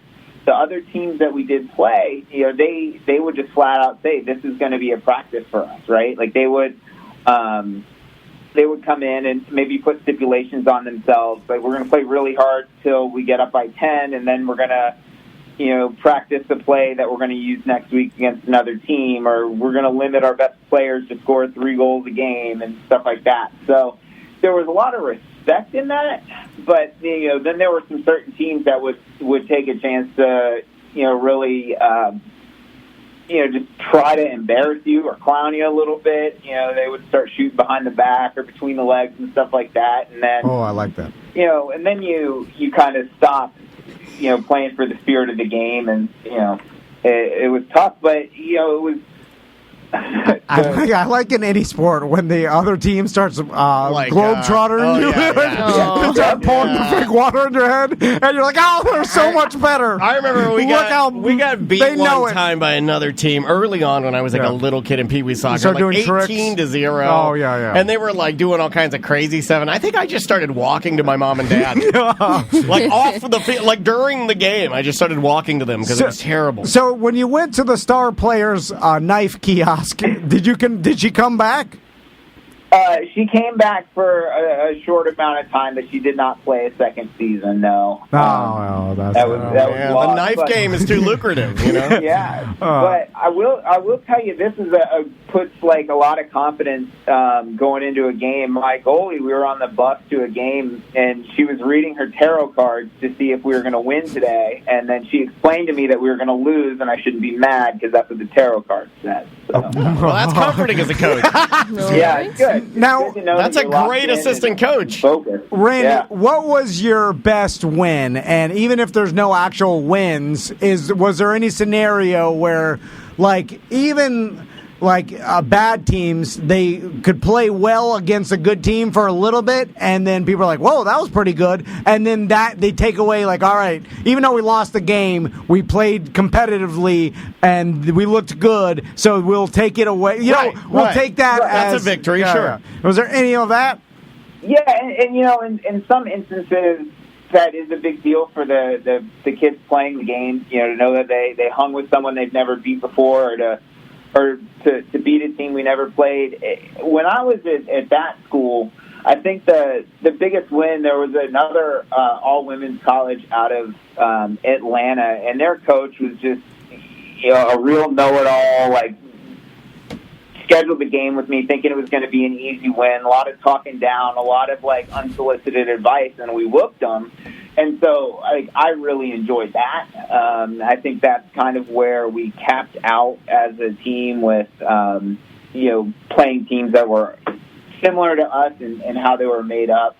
But we really could not compete with the bigger schools in our conference at all. Well, Randy, you're around our age, so you must have been close to their age back in, when was this? 2010. 2010. So, were you in your mid-30s and these? No, I turned 30 right after the season ended. I was like 29, 30, 31 at the time. Did you have any problem with the respect level? Because it's weird for your college age, you're like 20, 21, and your coach is 29. I feel like, right? You expect your coach to be like a middle-aged person? It was always weird for me, like playing even in high school when we would have coaches come over from Stetson or places, and I'm like, well, you're like 3 years older than me. Yeah. And then they're like, run a lap. I'm like, no. And I've seen you, Randy. You don't look grizzled like you know what I'm saying? So you're actually a very friendly-looking man. Was it hard to get respect? Especially from... Wait, are we doing it? I get no respect. We're back at it. Oh my God, we are Ladybug. Yeah. And Ladybug. I wasn't saying bye-bye. Okay.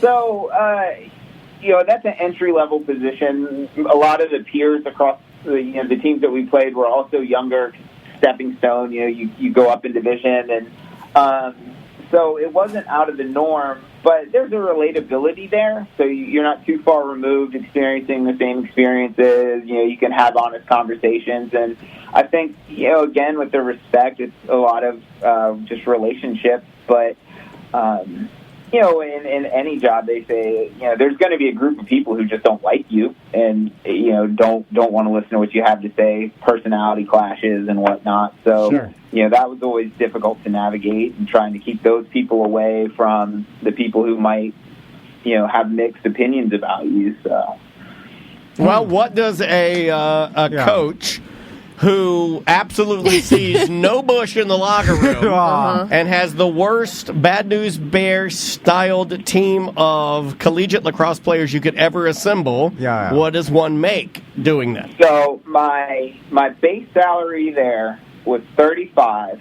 They gave me a duplex and also free tuition, so I ended up getting a master's degree out of it. That's dope, man. That's not bad. Wow. Yeah.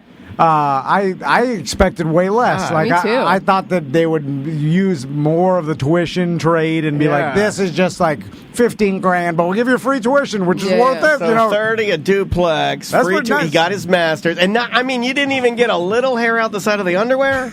Jeez Louise. No, man. Well, what about the player that hey, coach, I know it's after hours. Wow, now you're really up in the game. Yeah, and then she's holding. I've seen the pornos. I know what happens. They never do that. That never happens. It's not real life. Yeah, it's not real life. Hold on. Sometimes it happens, and we're like, whoa! I don't think it ever happens. It happens sometimes.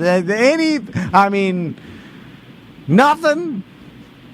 I was actually married to an admissions counselor at the time, so that would not have gone over well. Randy, you're the worst.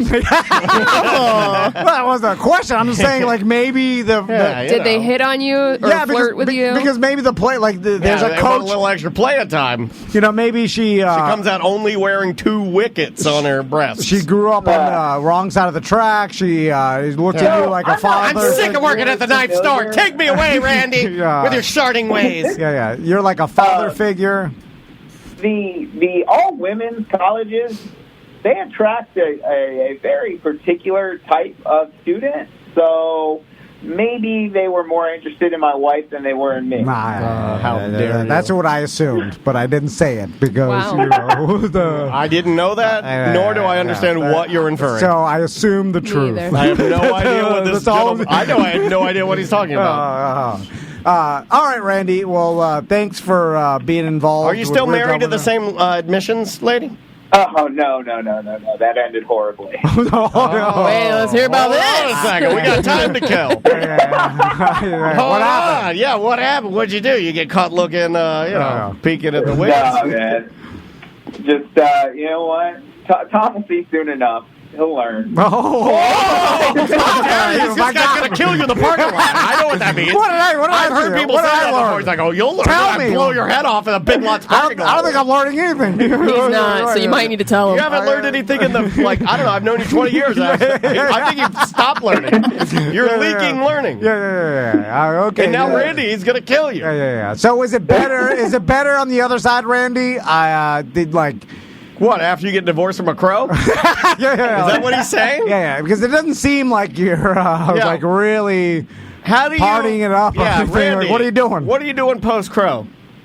So I travel a lot, man. Like I've been to Europe a few times. That's what before. freaked out guys do. I've seen Europe is not that good. It's a bunch of. I'm going to Europe. I'm going to Amsterdam. How many stinky old cathedrals can I see? I'm like, all right, it's a gray. Okay, I get it. Look, France, a lot of gold and a lot of pee-pee smell. Like, I can't understand you. It stinks like pee-pee in the subways. It's not that good. It's not like I'm like, I'm like, all right, okay. There's COVID everywhere and movie theaters are gone. It's like, all right. Well, I'm glad you're crow-free and you're our winner this week. Appreciate it. All right, see you, man. Randy. We'll talk to you soon. All right, bye, guys. Bye. See ya. All right.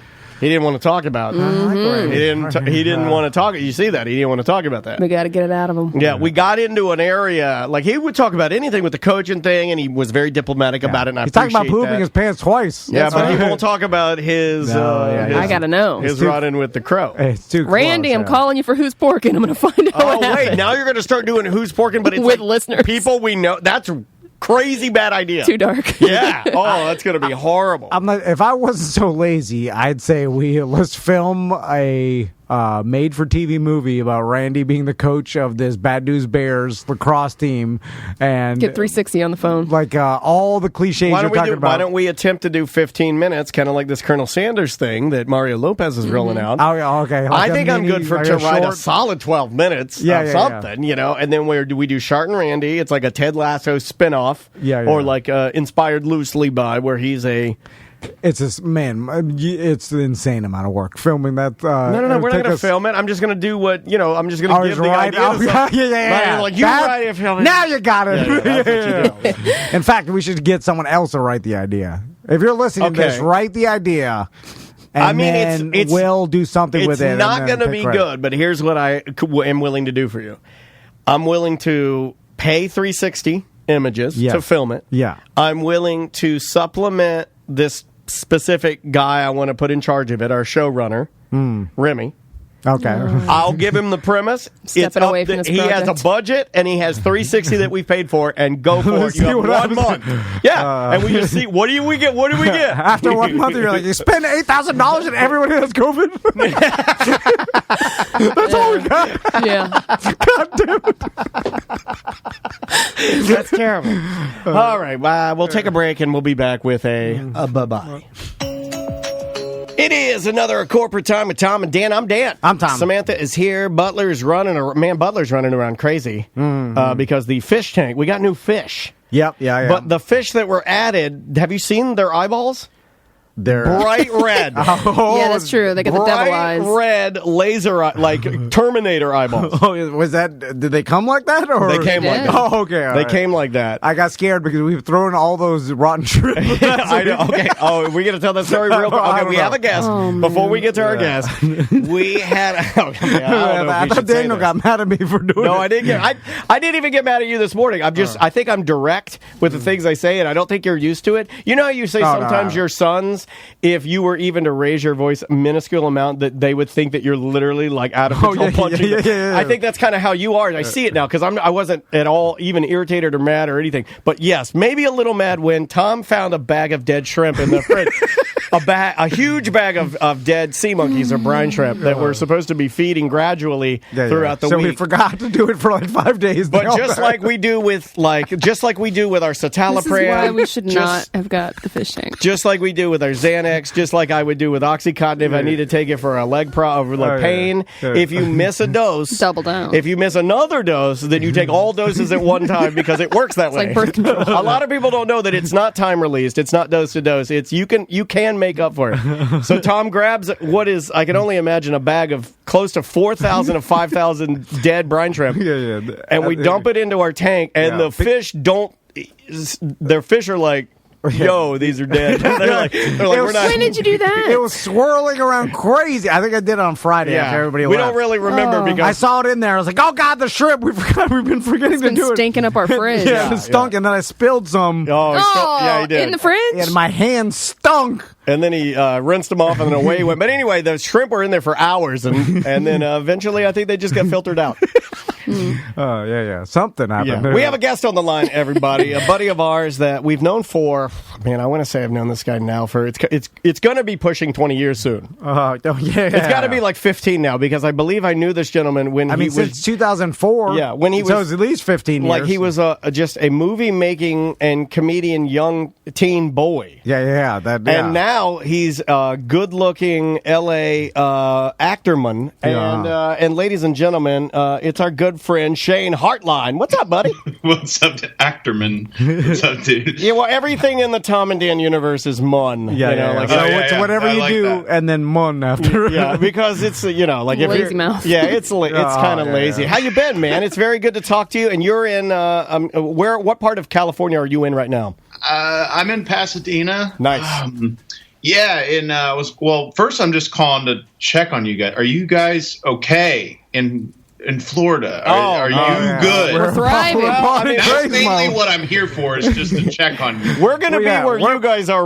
Like, if you thought party crazy, if you thought you guys could get to lockdown fast, just wait. I mean, there's masks within the city, but once you get right tight as fit, I mean, just anything you want. You're in Waffle House, no mask. Yeah. Look, I just tell people this. The only mask that I wear right now is believing we have a new president. That's what I say. That's the only mask I'm wearing. So that's a solid mask. Yeah. But yeah, man, it's Wild West out there, and I'm supposed to go home next week for Christmas. And I'm not even nervous about the flight in the least. It's being in Florida. And I'm from Florida. And it's just this wild, like, I'm every day having to talk to my parents and be like, hey, you don't gotta do that. But Shane, when you get here, you're gonna be like, it's gonna be like you're gonna get off the plane and you're gonna hold your hand like Andy Dufresne when he got out of Shawshank. There it is. Look up at the sky and you're gonna be free because there's a small part of me that can't wait. Like, I can't wait to just feel that energy, man. Yeah, like, and that energy is cool.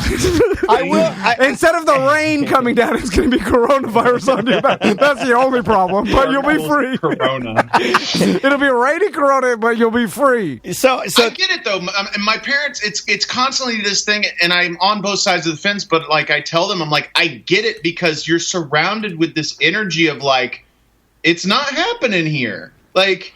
And so they're like, it's this peer pressure that's constantly happening with them of, like, hey, come do this. We've been fine. We're fine. If we haven't got it yet, then we ain't going to get it. I tell people all the time. I'm like, you're fine, you're cool. Shane, you're cool. that's so sweet, because it sounds exactly like my older family in Virginia. It sounds just like that. I'm like, oh, I'm fine. You're cool, you're cool. It's not like falling but I'm off. not even fine. I'm not cool. Let me explain. I don't think coronavirus is like falling off the monkey bars where you just dust a little mulch off your knees. So hopefully. So Shane, what's been going on with you? Well, we have some things we need to hit, so let me just throw them down there. I mean, obviously acting, but in between him acting, making movies, writing movies, producing things, and doing all of that, I believe you have a clothing company now, do you not?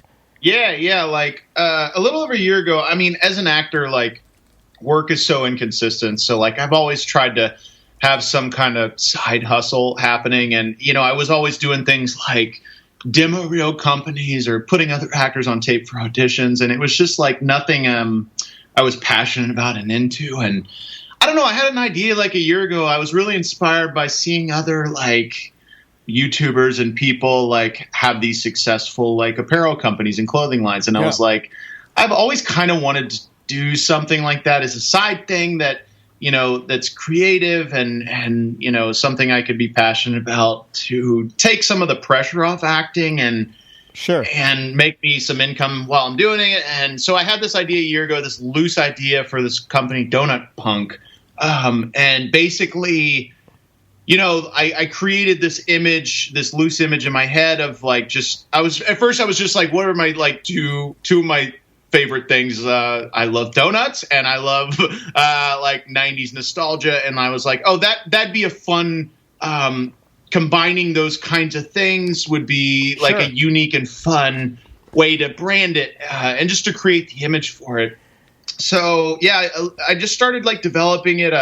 Still in the process of trademarking it, which I'm sure you guys know takes quite some time. Hold on, Shane. We've never trademarked anything. We do have a story. Tell them about that, though. I mean, we have investigated that. But we have found nothing worth trademarking. It's kind of like, you know, you're not going to build a fence or a wall around a mound of doo-doo. Yeah, exactly. Because no one's going to steal it. Just so you know, I don't... It's like why I don't lock my car. I mean, that's a good example. I was going to say, that's why I don't lock the cabinet of my urine collection. Nobody wants it. But I have tons of urine. Well, my urine's special, guys. No, you do things right. I need to add you to my collection because I collect famous people's urine. We can talk. It's hard times right now. Again, in Florida, we're taught you start an LLC, and then when they sue you, you just change the name. You just get a new LLC. It's easier, exactly. You know, like any tree service. We get all our business advice from tree servicemen.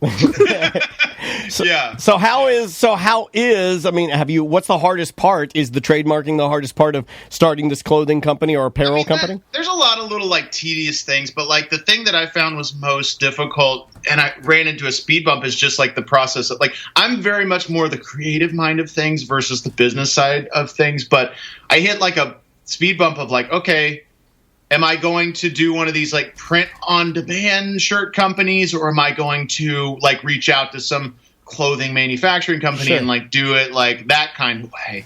And you know, there's pros and cons to both ways, but I wanted a little bit more like of a hands-on approach with it. And so like I had a buddy that was working for this clothing company out of Orlando, this manufacturing company, AKT. Oh yeah. And, yeah. Good people, really cool people. And so, you know, I just kind of partnered with them, and, you know, they helped bring everything to life, basically. And we launched like 2 months ago. And I don't know, man, I'm partial, but I love the stuff that we're putting out. And it's fun. And it's like I said, it's a side hustle right now, you know, that's just taking some of the pressure off of acting and still something creative I can, you know, put my creative efforts into. Yeah, awesome. For sure. And you've been doing a lot of, I've seen, you know, obviously you've been acting at least until COVID kind of. Yeah, what's going on with that? I mean, are production companies, are they starting production on things they can do safe? I know they just had another wave and they shut everything down. It's like, is there no work right now for like actors? It's cut back like significantly. Like, I mean, there are productions happening. It's just a whole new process. There's like a whole new crew member that has to be a part of every project called a COVID compliance officer. That is a person that literally just has to be on set, clean everything, make sure everybody is distant, just really abiding by COVID things. Florida needs probably like 100 of them per city. Our COVID compliance officer is a raccoon with a doctor's mask. And, he don't care what I do. He's eating my trash. The raccoon. Okay, we have. And he ate the mask. We actually, masks are delicious. We have one in Baldwin Park. It is a raccoon, but he has a limited range. He drives in a Power Wheels, but his battery only lasts about 2.5 hours. So, you know, I mean, as long as many rounds in, he does like 6 to 7:30, and then he's done. Yeah, I get it. But yeah, I mean, it's slowly starting to happen again, and I'm, you know, to be honest, like I'm surprised that it started back as quick as it did. But I think that it's like the industry was like, I mean, no industry, nobody was prepared for anything like this. And it was just such a shock through the industry. And to a deeper topic is like, I don't know how long it's going to take to fully recover as far as movie theaters nationally. And it's crazy, man. But yeah, it's slowly starting to happen again. It's just like, for me, especially like, my audition ratio as far as the amount of times I'm auditioning is cut significantly. And I know you've been out there just grinding. I mean, that's got to be almost like a 180 of what you originally had gone out there and intended to do. That motor, he's pivoting. That's why he's going to apparel. Shane's always had the grind, so it's just going to pivot to something, whatever else. He's always going to grind. There's only a few people that you and I know that we always look at and go, these guys are going to be the successful guys. And two that I think of now, we talked about Adam Ivy yesterday, our buddy. And Shane. And Shane. Like, there are guys that you look at and you're like, we'll never stop, we'll outwork you all the time. And you're you're one of those guys. You will 100% always be successful because you will never stop grinding. And I'm convinced if I could teach my boys anything, I'm like, man, but God, I don't even think you can teach that. I just think that's an ingrained. I don't know. When you don't make your kids do anything. Well, I know, can't grind when you don't work at all. But they're not. Shane, did you? Okay, let's talk about that because I'm trying to. I got two sons, 5 and 6, and have you seen Shane's little movies when he was a kid? Have you seen the interview that he does where he interviews himself? He's always been doing. Literally, he came out. I mean, no, I'm just I'm being respectful. He came out movie camera. Just working. So Shane, that's always been in like a part of you, right? Like you didn't have some like military dad that forced this into you, or you didn't learn this. You've always been like you that, are gonna be in a boy band. My dad was definitely not a military man, but he's tough, man. I don't know if you've ever seen pictures of him, but he's like just this grizzly, like he's a cool dude. He kind of reminds me of like a badass Kenny Rogers. Yeah, man. Like he's just this old school grizzled, like. He was a wrestler in the 80s, Florida man. And, and so he owns like 2 or 3 businesses. And so I grew up and I didn't see him a lot when there was like periods of times where he was just like out building these businesses. And so it was, I think, instilled into me very young, just like seeing him working as hard as he was working.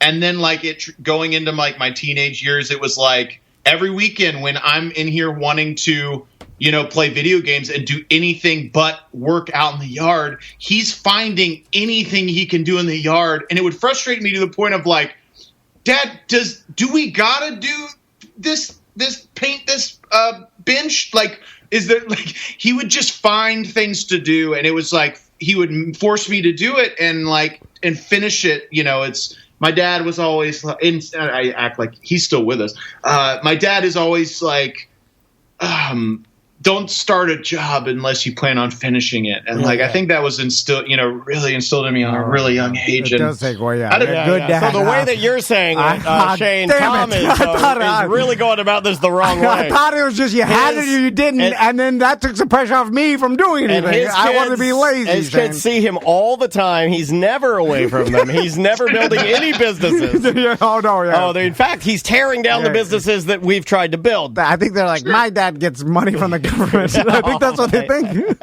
I tell them that. The future's going to be great, boys. We're all just going to be gifted you can money. Start a job, and if you don't finish it, whatever. That's my motto. Hold on. That's what's printed on I crocheted that on a frame above my desk.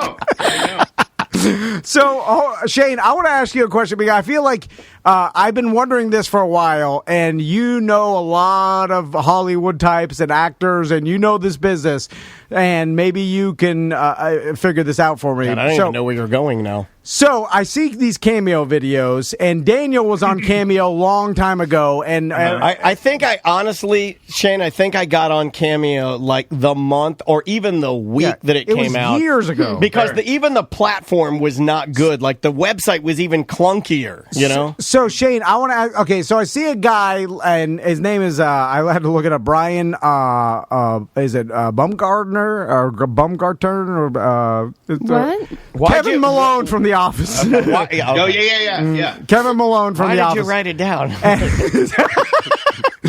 I couldn't read my I handwriting. wrote this down. It is Glabin Fardsnarven. All right, well. You're about Justin Bieber. You always embarrass me in front of my friends. Well, I embarrassed myself.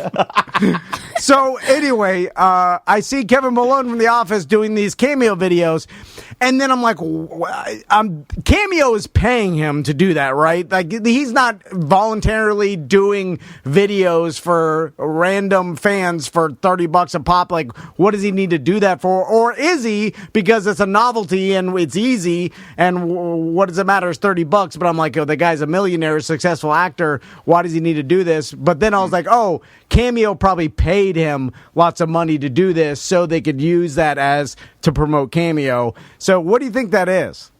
I think, I don't know for sure, but I would think that some of the higher caliber people on Cameo probably were enticed with like a signing bonus or something. But I mean, I think a lot of people that I know that are on Cameo, I think they do like it because of the ease. It's just like hop on the app.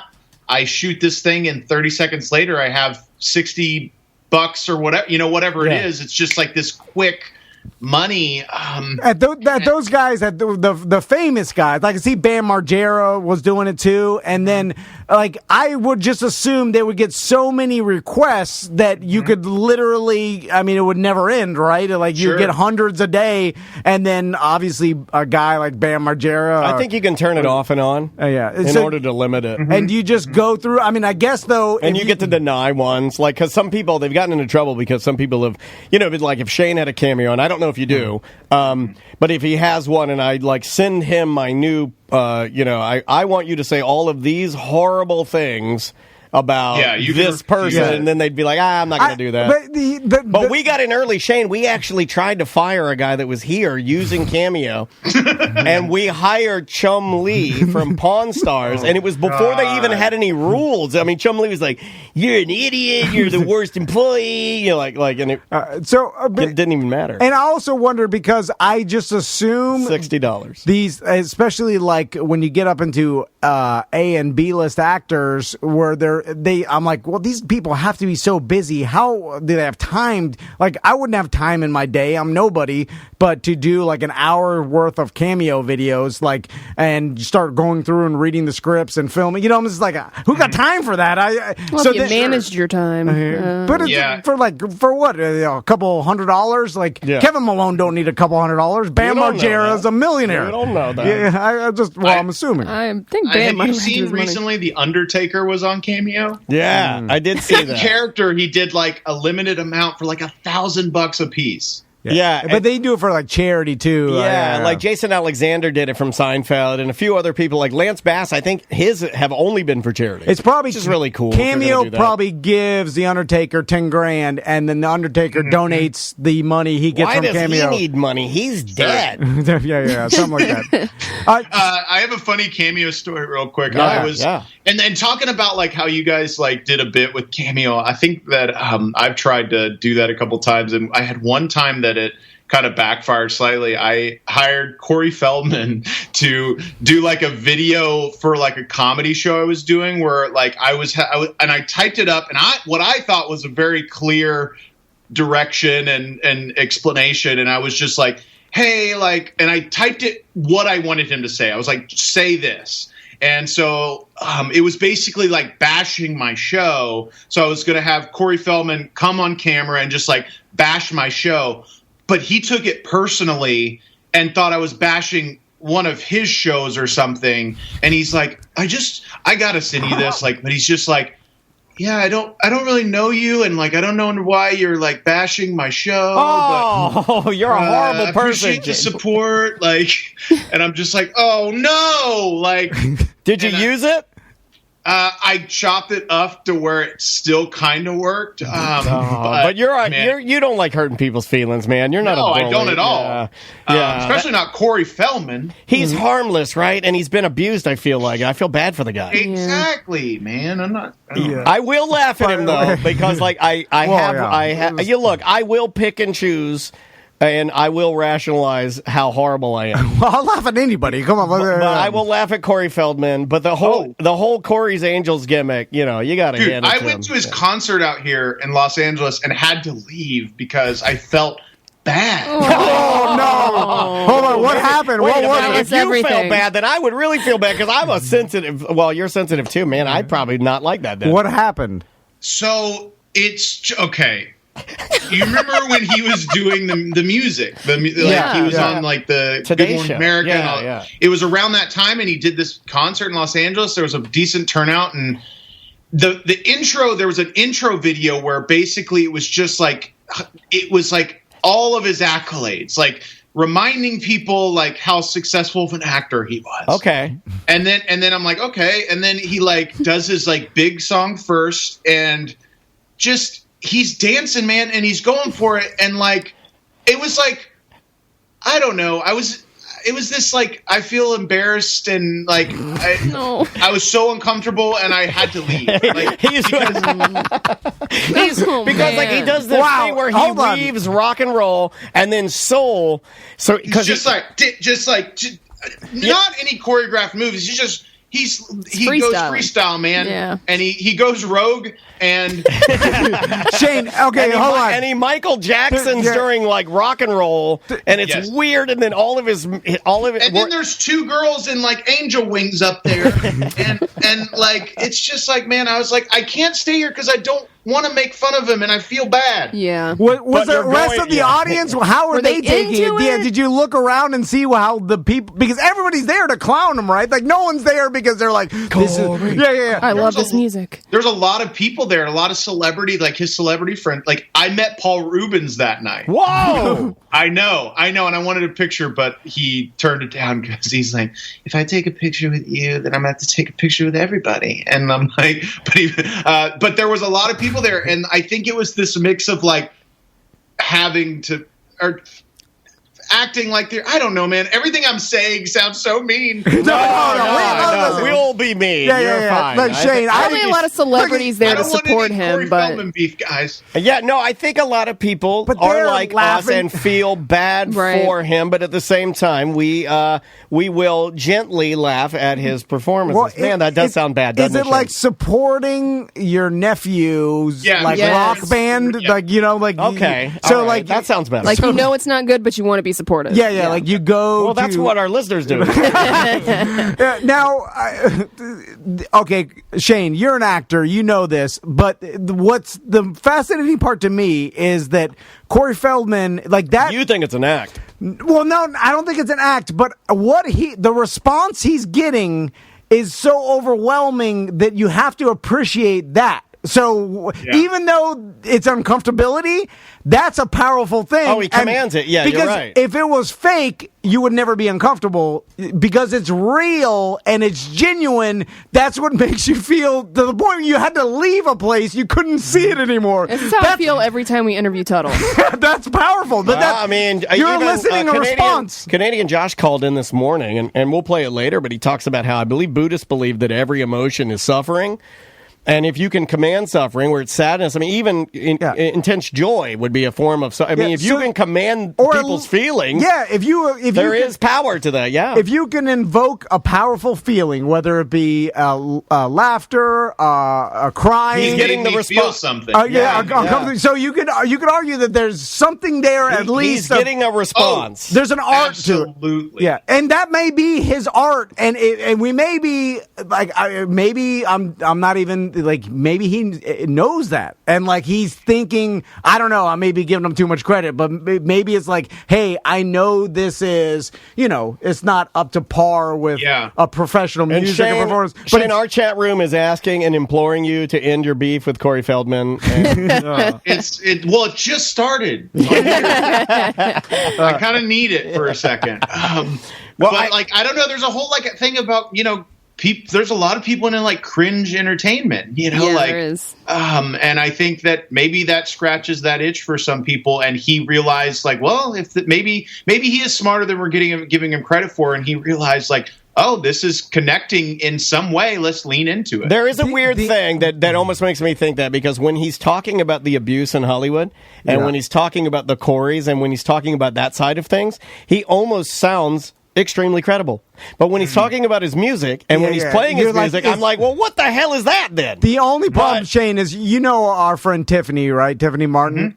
She went to the party. Well, no, she's had some bandmates because she had that all-girl band that had played or at least auditioned for Corey's Angels, and based on their experience, it's all real. And you should have left, because he's not aware of what this is and the art and the emotion it evokes. It is I forgot real. about that. He thinks it's better. He thinks it's as legit as it gets, and it's bad, Shane.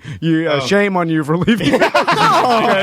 Shame on you for going there to begin with, because I know. It's like slowing down for a car wreck. You're like, oh my God, a family died. It's only okay if you have heavily tinted windows. So, Shane, I got to ask you another question about Hollywood and filming. Are we going to see, because I'm sure, I mean, as everybody knows, it's all one big business, right? A gigantic business. So I'm sure that production companies are starting to pivot and figure out, all right, we're going to have a lag in entertainment coming out, right? I think we're going to start seeing it next year with the problem no one filmed in 2020, or there was a limited filming. So are production companies starting to pivot to shows and things that they can film with COVID regulations? For instance, like America's Funniest Home Videos, like obviously came back out. It's like, all right, they got no studio audience. It's all Zoom, which is fine. And then it's just a bunch of editors and Alfonso hosting a show. They can do that forever with COVID, no problem. They probably will. And then some game shows and things like that. And then I'm sure some TV shows. The problem is you've been on sets. I've never been on a TV set or a commercial set. It just seems like there's so many people behind the scenes that how do you film shows? So what shows could they film with the COVID regulations or like limited people or staff?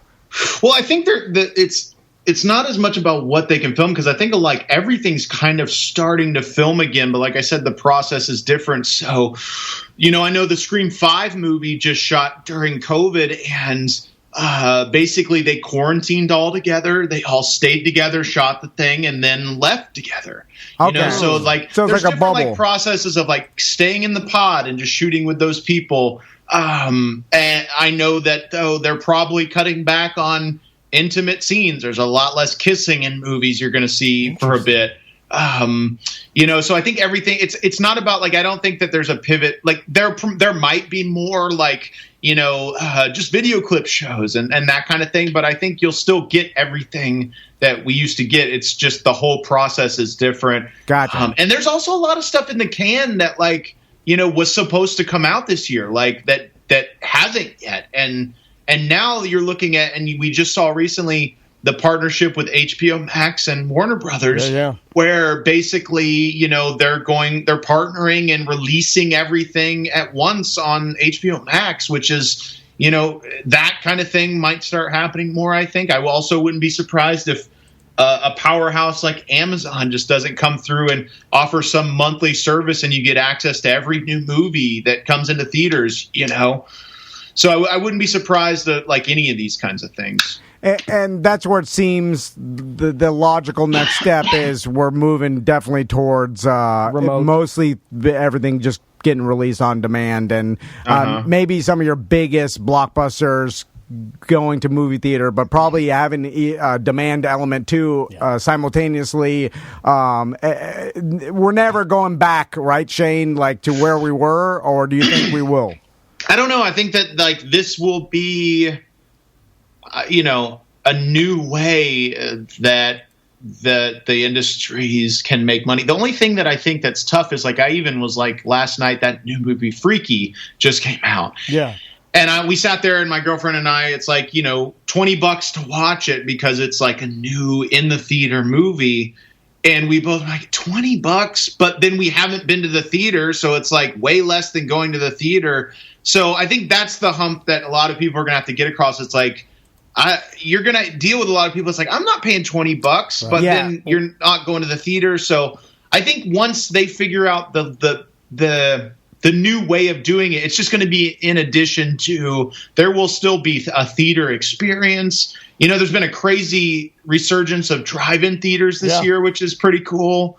But you're right. So I think that it's just expanding the options for revenue. Like, you're right with that $20 price point, though, Shane, because I think all of us at our age, we transitioned into on demand and purchasing movies at home.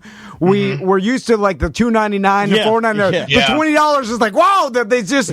But you're right, it's 100% cheaper than going to the movies by a lot. But still, well, we it's always hard. react. We're not going to compare to do research. Psychologically, it's hard to press the button on that $20 just because we are so trained to only do like $2.99, $4.99. Yeah. Like, you know, the $20 is a hard. It's also price like point. going to a bar. You know, like we've also been spoiled. You go to like a beer bar and they're like, "Oh, what do you got?" And they're like, "Oh, we just made this. We just put this on today. It's a strawberry ale." And they'll go, "Do you want to try it real quick?" And then they'll give it to you, and then you can try it and say, "Oh, I'll absolutely buy that beer." You could just throw $20 at a new movie and then get done with it and be like, "Ooh, that was really not satisfying." You but know? we do that at the movie theater. I understand but that, it's hard to press the but button. you're already there. Yes, yeah. You know, if I've already driven there, I'm buying a movie ticket. Dude. I'm not gonna do what you said and just not hit the button. You know. Well, Shane, when do you expect to get everything up and running with the merch and the apparel?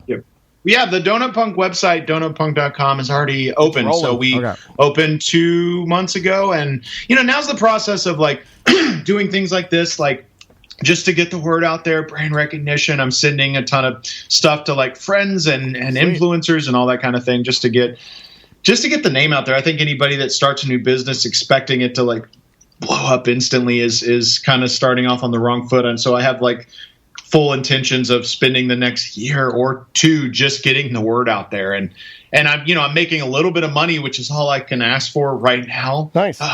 But yeah, donutpunk.com. Yeah, Awesome. We'll go and check it out. Hey, man, don't be a stranger. We love chatting with you. And stay safe. And if you make it here in town, just shoot us a line and let us know you're around. Maybe we can catch up or something. I will. Before I leave, could I promote my horror film that I did? Yeah, you can promote anything, brother. We love you. Awesome. Yeah, so I shot this movie in January of 2016 in Lake Wales, actually. Cool. But we just released it. I sold it to a distribution company. The Haunting of Grady Farm. It's on Amazon, iTunes. Nice. Fun found footage horror film. So if you guys are looking for something new to watch, The Haunting of Grady Farm. There you go. I know Sam is busy typing because she is our resident spooky movie gal. Mm-hmm. Yeah. All right, brother. Well, hey, give your family some love. Happy holidays, and we'll talk to you soon. Yeah, thanks, guys. All right, man. Jen. Take it easy. See ya. Love chatting to that guy. Yeah, me too. Makes me wish he could babysit my daughter. That guy's some a hard of worker. that working, that chutzpah would fall off on top of her head. I got to start listening more to people's when Shane was talking about Donut Punk the first time, I started drifting off. You need a website, guy? Yes, it's been up for years. I started drifting off, and then I was like, "What? I'm going to ask him about this. I'm going to ask him about this." Not listening, and it's funny because it's in my ear, right? So, but it's my inability to do two things at once. Then when it came to the end, why not put both headphones on so you have double the chance of catching what he's saying? Then when it comes to the end, I say, all right, I'm going to hit his website one more time. And then I say, all right, since you weren't listening to the first time, whatever you do not ask him, like, when is it coming out over here? Because it's probably already out. Right, it's going to show you. Don't say that Just part. be like, hey, plug your apparel. Yeah, just say that again. And so I tell myself that as I'm like, oh, Daniel's saying this thing. And now here comes me. And then I'm like, all right, so when's your apparel coming out? And as I'm saying what's your name again? Then I'm like, please, it'd be like, all right, yeah, I'm glad it's coming out next week. So you're gambling. And then I'm riding the lightning a little bit, but like, how wrong? And then I'm like, he's like, it's already been out for 2 months. Thank you for listening to me the first time. It shows a lack of caring, and it's an insult, actually. Because, it is, because it shows it's me like, that you weren't just even having listening. me kill time on his dumb radio show. So he you can get out of here. insulted me, and then as he's saying that, I'm like, I'm like, why did I say that, I'm like, not only does Shane think I insulted him, but everybody listening to this like, weren't you listening, Tom? You're an idiot. Well, you no, I weren't don't think listening to everybody. anything. I was saying that. And then if I was a listener, I'd be like, I don't like your lack of caring because you're obviously not even paying attention to what's going on. This is ridiculous. Okay. How can you? And that's So all the have emotion. let me ask you a serious question. Have you achieved 90% very good? Because you're almost there.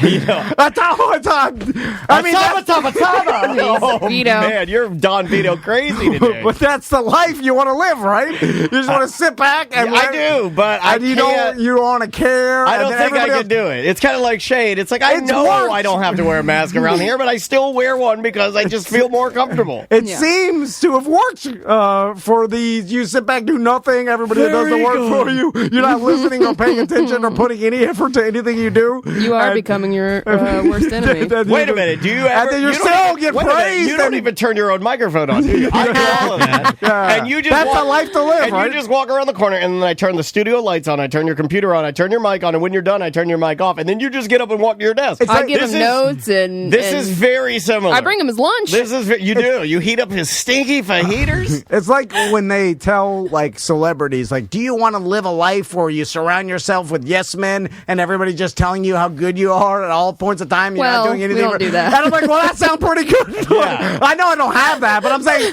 I'd like to achieve that. I'm like, do you want to not know what's going on in the world and just tell everybody telling you you're awesome, but slowly everybody's making fun of you, but you're living in this bubble. You don't know what's going on. I'm like, that sounds great. Okay, Twitch chat room. What's bad about Tracy wants to know if you think that this is fun. What? Because they're obsessed with you not knowing what fun is or how to party. and What the? how What you- this? What today? Right now? Yeah, oh, yeah.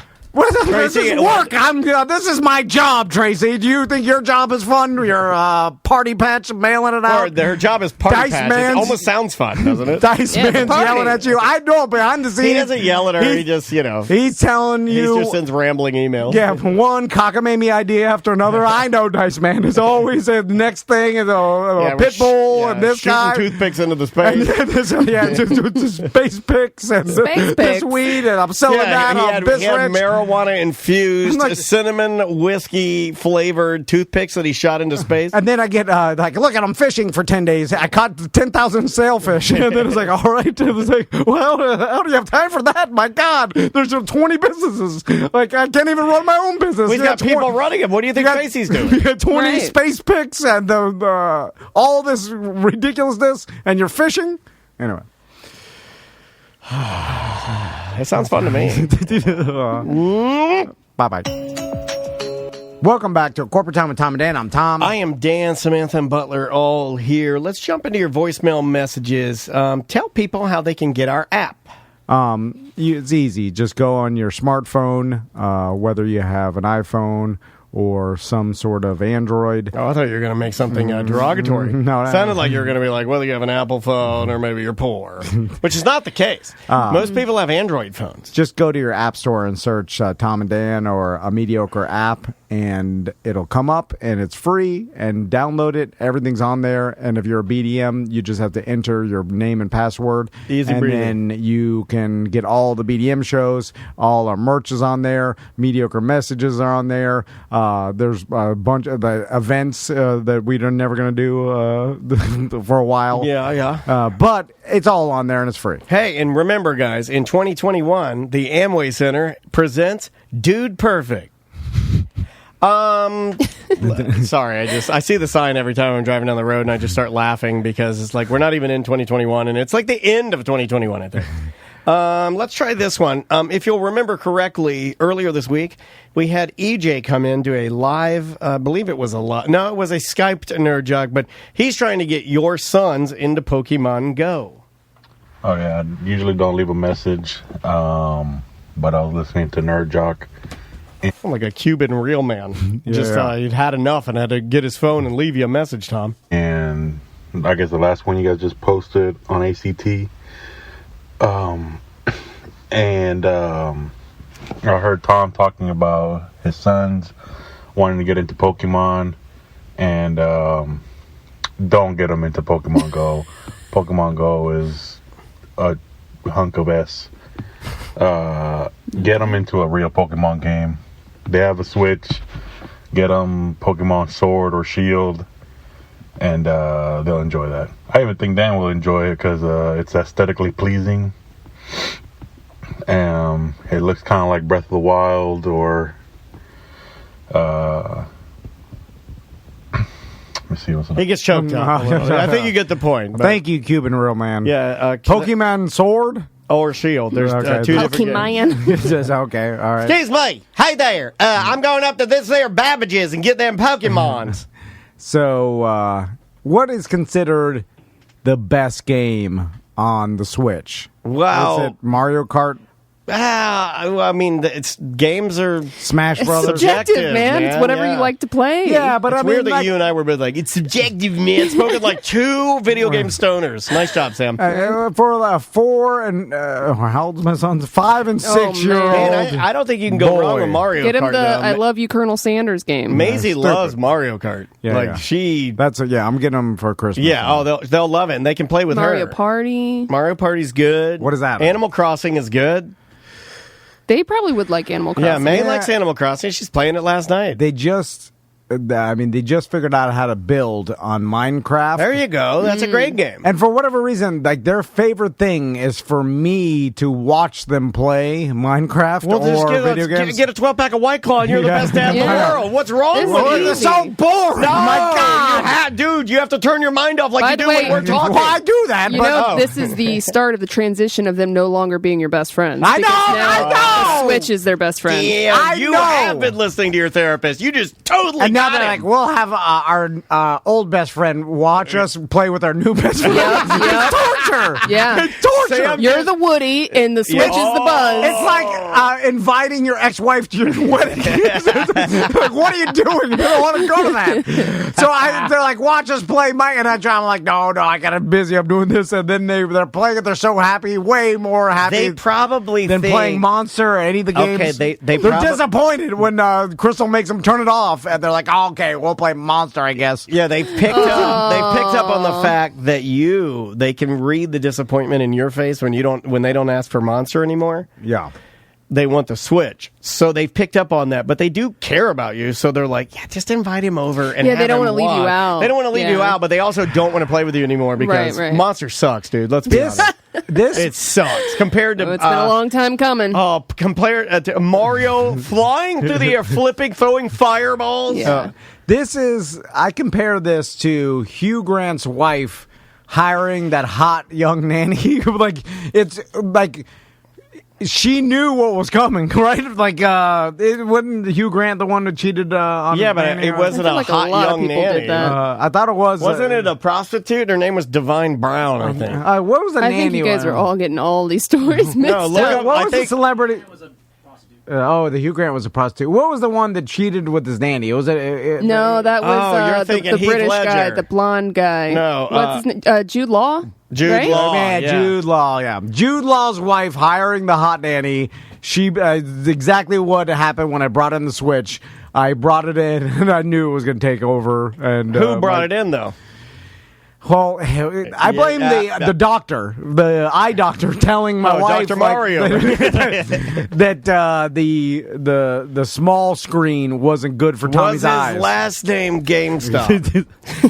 Dr. GameStop. And then Dr. Jonathan GameStop, Winter Park. they learned how to build in Minecraft, so leave him alone. They built this house, and they're like, This is "Look at my fantastic. house!" And then they go in there, bumping into the walls, and they're chopping the wall down, building it, chopping it down. I'm like, "Oh God, this is boring to watch." That's Legos. What? Build it up, tear it down. Build it up, tear it down. But I'm like, "What are you doing?" And they're like, "Look at this zombie! It fell down this hole." I'm like, "Okay." I'm like, "What are you supposed to do?" They're like, "I don't know." And I'm like, "Watch a tutorial." They're like, "I don't want to watch it." They're exploring a new land. Why can't you just explore? Well, I'm like, "How do you This is win?" how I feel every time I watch kids play anything. Yeah, yeah. I'm always like, God, so dumb, so boring. If you and I were cave people and we had just appeared on some island, right? would you just be, if I'm just like poking sand, trying to figure out what the holes in my body are, I'm playing with orifices, I'm slapping my eyes, I don't know what anything is, and you'd be standing there and be like, what are you even doing? What are you doing? Yes, You're wasting time. I'd be like, no, I'm just exploring. They're just exploring, man. What's wrong with just exploring? Well, because while you poke your orifices, we're all going to die. You got to start working. How do you win this Tom's garbage? a very get to the point kind of guy. Yeah, but his questions aren't. So you can't go on like a quest because he wants just the ending. We're talking to Jess Hilarious. I'm like, well, get to the goddamn point. I'm like, are you supposed to build the biggest house, the best house? Are you going to kill all the zombies? Get to it. Kill them all. Build them big. What are you doing? Kill them all, build them big. Isn't that what Trump said? I think he did. I think that's it. You're chopping your wall down. You're building, and then you're like, I can't sleep in the bed. It's obstructed. I'm like, God damn it. And they can't read. So they're like, what does it say? I'm They like, can't read? It says bed is obstructed, just like it said 15 other times I told you. No, they're still doing sight words. Tommy would be the reader, right? Like, and he's only 1 year in. I mean, they understand the small, but it's like the long when they're like, please save. They're like, what does that say? I'm like, it says the same thing I just told you.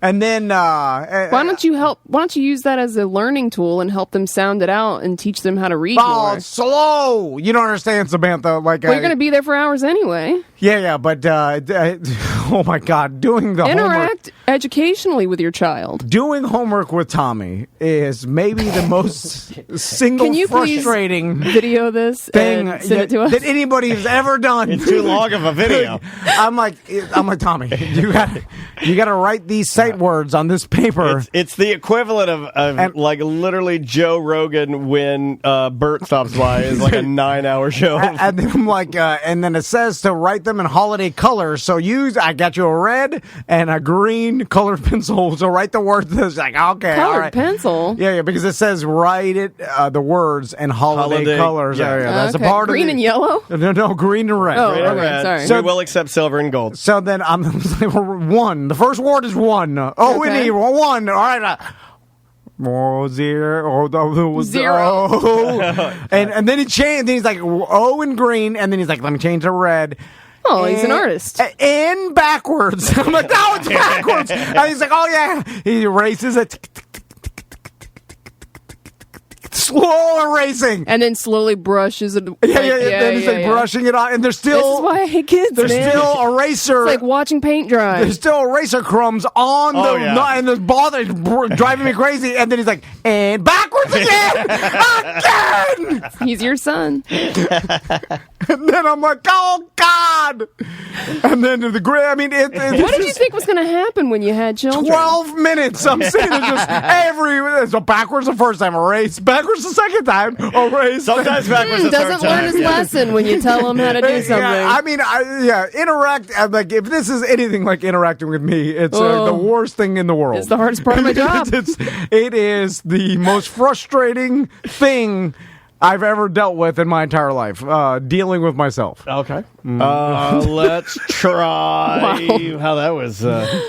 Let's try. Can I do this? Tom and Dan and Sam and Trav. Hey guys, it's Kenny, and I know you guys talk about Chris D'Elia a lot, and I actually have my own story regarding him. I actually was on a game show last year, The Match Game, and I taped it back in 2019, and Chris D'Elia was one of the panelists. Well, they were supposed to air the episode this year, and I got told by ABC, because of all the craziness that's been going on with him, that they will never air the episode. So they are cutting all ties with him, so they're not airing any episodes that he recorded. So my 15 minutes of fame are basically shot. So the world will never know if I won the $25,000 grand prize or not. Spoiler alert, I did. Anyway, I've also been on a bunch of other game shows and a bunch of other random talk shows and stuff. I don't know. Hold on, we need to interview this guy. Yeah, I know. Somehow. You know Kenny. From Two Moves Podcast? Oh, yeah. Grand prize or not. Spoiler alert, I did.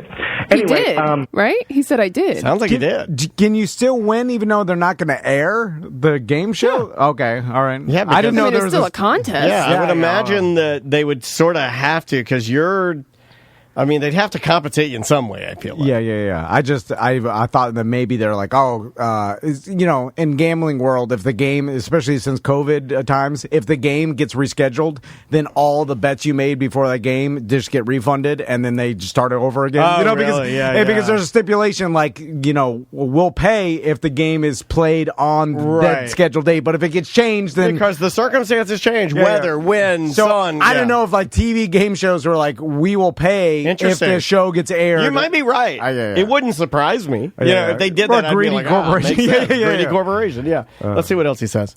I've also been on a bunch of other game shows and a bunch of other random talk shows and stuff.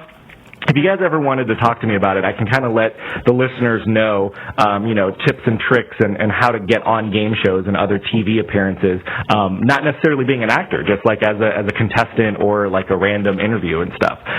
Anyway, if not, I love you guys either way, but Chris D'Elia can go F himself. All right. Bye. Not interested. He was just literally, I think it was last week or the week before, he was on 4 different game shows like on the same day. Really? Kenny was, yeah. He posted about it. Can we call it? He needs to start calling it his Mr. Game Show. Yeah. We need to talk to him about and that. And we need to do a show called Mr. Game Show. Is it? Do you get into these certain like groups? I think or it's Reddit like pages, what was that show called? Like The Clapper, where it was about how you get into like live studio audiences. And you just kind of all know each other because you go to all these different shows. The Price is Right documentary that they had, which is great, by the way. If anybody watches that, I not think interested. It's but thank you though. But yeah, there's a whole group of. They're kind of like. Game show, that's their thing. They're like Prize Pigs. Yeah.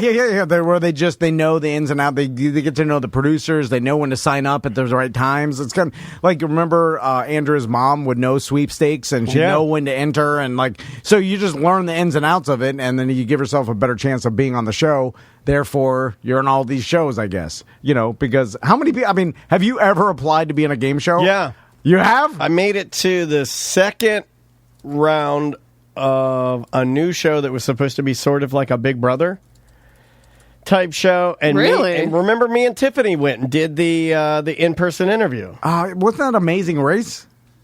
I thought it was Amazing Race. I thought SBK was trying to get on Amazing Race. It may have been Amazing Race but I don't believe it was the actual Amazing Race. But it was like that. Yeah, because I remember I went and got to the next part. But no, I've never been on a. That's the only one I've ever applied to. But yeah, I feel like most people, the average person. One more. I applied to The Real World when WGN used to do the Bozo Show.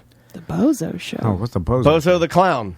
Hold on, and you'd go on the show. It was like a kid show. Were you a kid? Yeah. Oh, okay. Yeah, I was a kid. Was it 1967? No, it wasn't that long. They had a newer Bozo the Clown. Look up Bozo the Clown, you bozos. I thought Bozo the Clown was racist. I mean, I don't think so. Yeah, like an old bozo. No, you're thinking of Sambo. Oh, okay. Which is definitely racist. So were you a kid and you were going to be on Bozo the Clown? No, I submitted. I never got picked, but I filled out the form and mailed it. It was introduced in 1946. And it was in television in 1949. WGN. It was WGN. Yeah, Chicago. This also says an iteration of Bozo the Clown at WFGA TV in Jacksonville in 1961. No, this is the most well-known design. No, this was creepy as hell. Yeah, he's pretty creepy. What's his name? The Weatherman used to be a Bozo the Clown. The guy that always shouts out the people's ages. What? Oh yeah. Not the Fudge Man.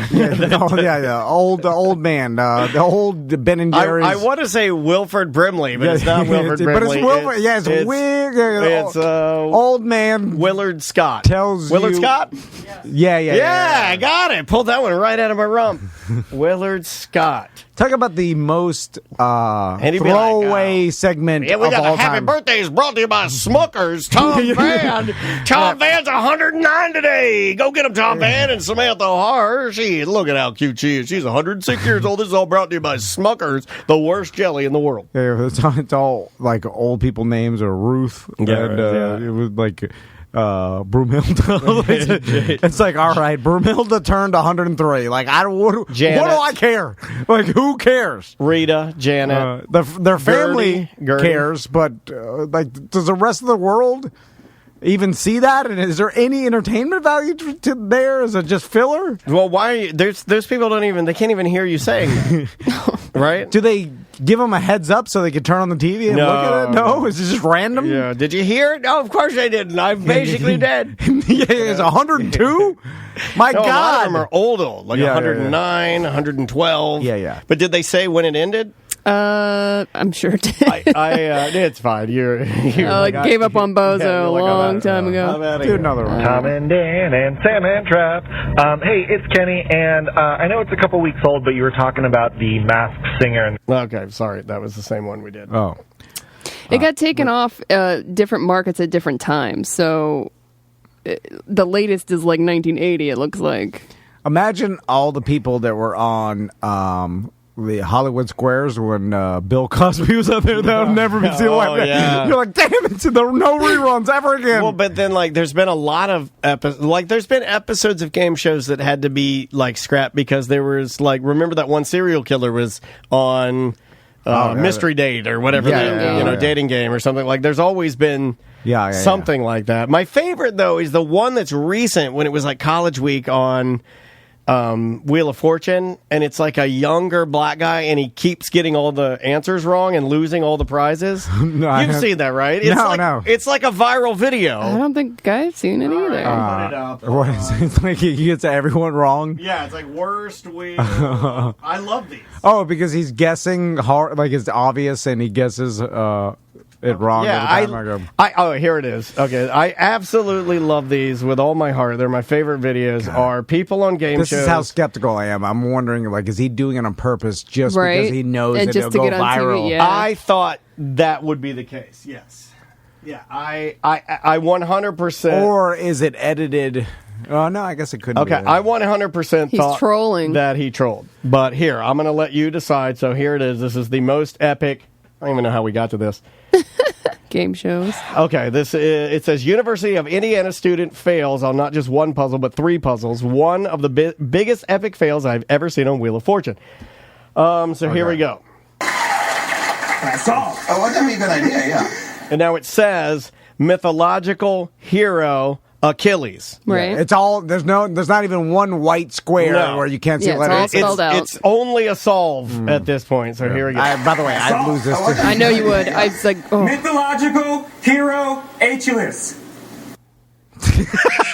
Now he might not have known. Yeah, he just can't read. Mythological hero Achilles. And then wait for it. Accept that. Okay. Show me. I'll solve. Yeah. Mythological hero Achilles. Yeah. Just give it to him. No, I don't like this. No, I knew you were going to say I'd be disappointed in Achilles. This is like me in that last. This is you. No, 2 interviews a couple days ago. I don't know when this there. When I was like, she's been in Broadway tours, including Hamilton, and I looked at it, I was like, less miserables. Yeah, that's what I'm saying. He would have lost. Tom would have lost this too. Yeah, so that's the first leave one. this guy alone. That's the first one. Here's the second. Leave him alone. Wait for it. Well, when it comes to names, just go with the name, and I even know the letters are. Come on, Sajak, you're D. Yeah, there's a D. All right, here we go. Okay, so world's fastest, and then it says what appears. Is it blank? A blank. World's fastest, and then blank A blank. It's obviously man. World's fastest man. Yeah, that's what I would guess. Let's see. 300.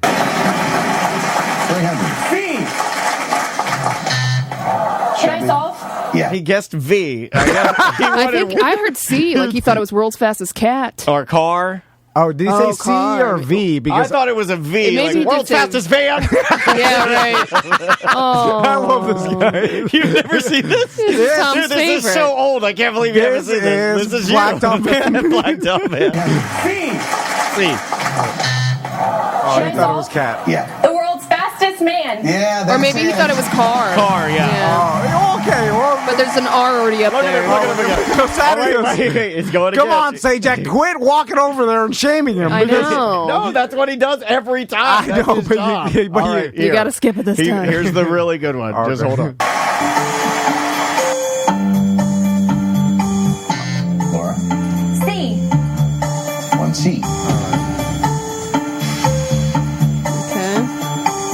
Okay, it says, and you can It's a- look it's at a it. thing. It looks to me to say on the spot, and I would say decision. Right. Right? Mm-hmm. I'm not good at this game, by the way. I'm just, Yeah, because there's a blank N, then a dash, TH blank. Yeah, the category and a is dash, thing. SP blank T. So, yeah, that would make sense on the spot. And then there's a D, a C, S, and an N in the next word. Yeah. So, yeah, decision makes On the spot most sense, decision yeah. seems correct.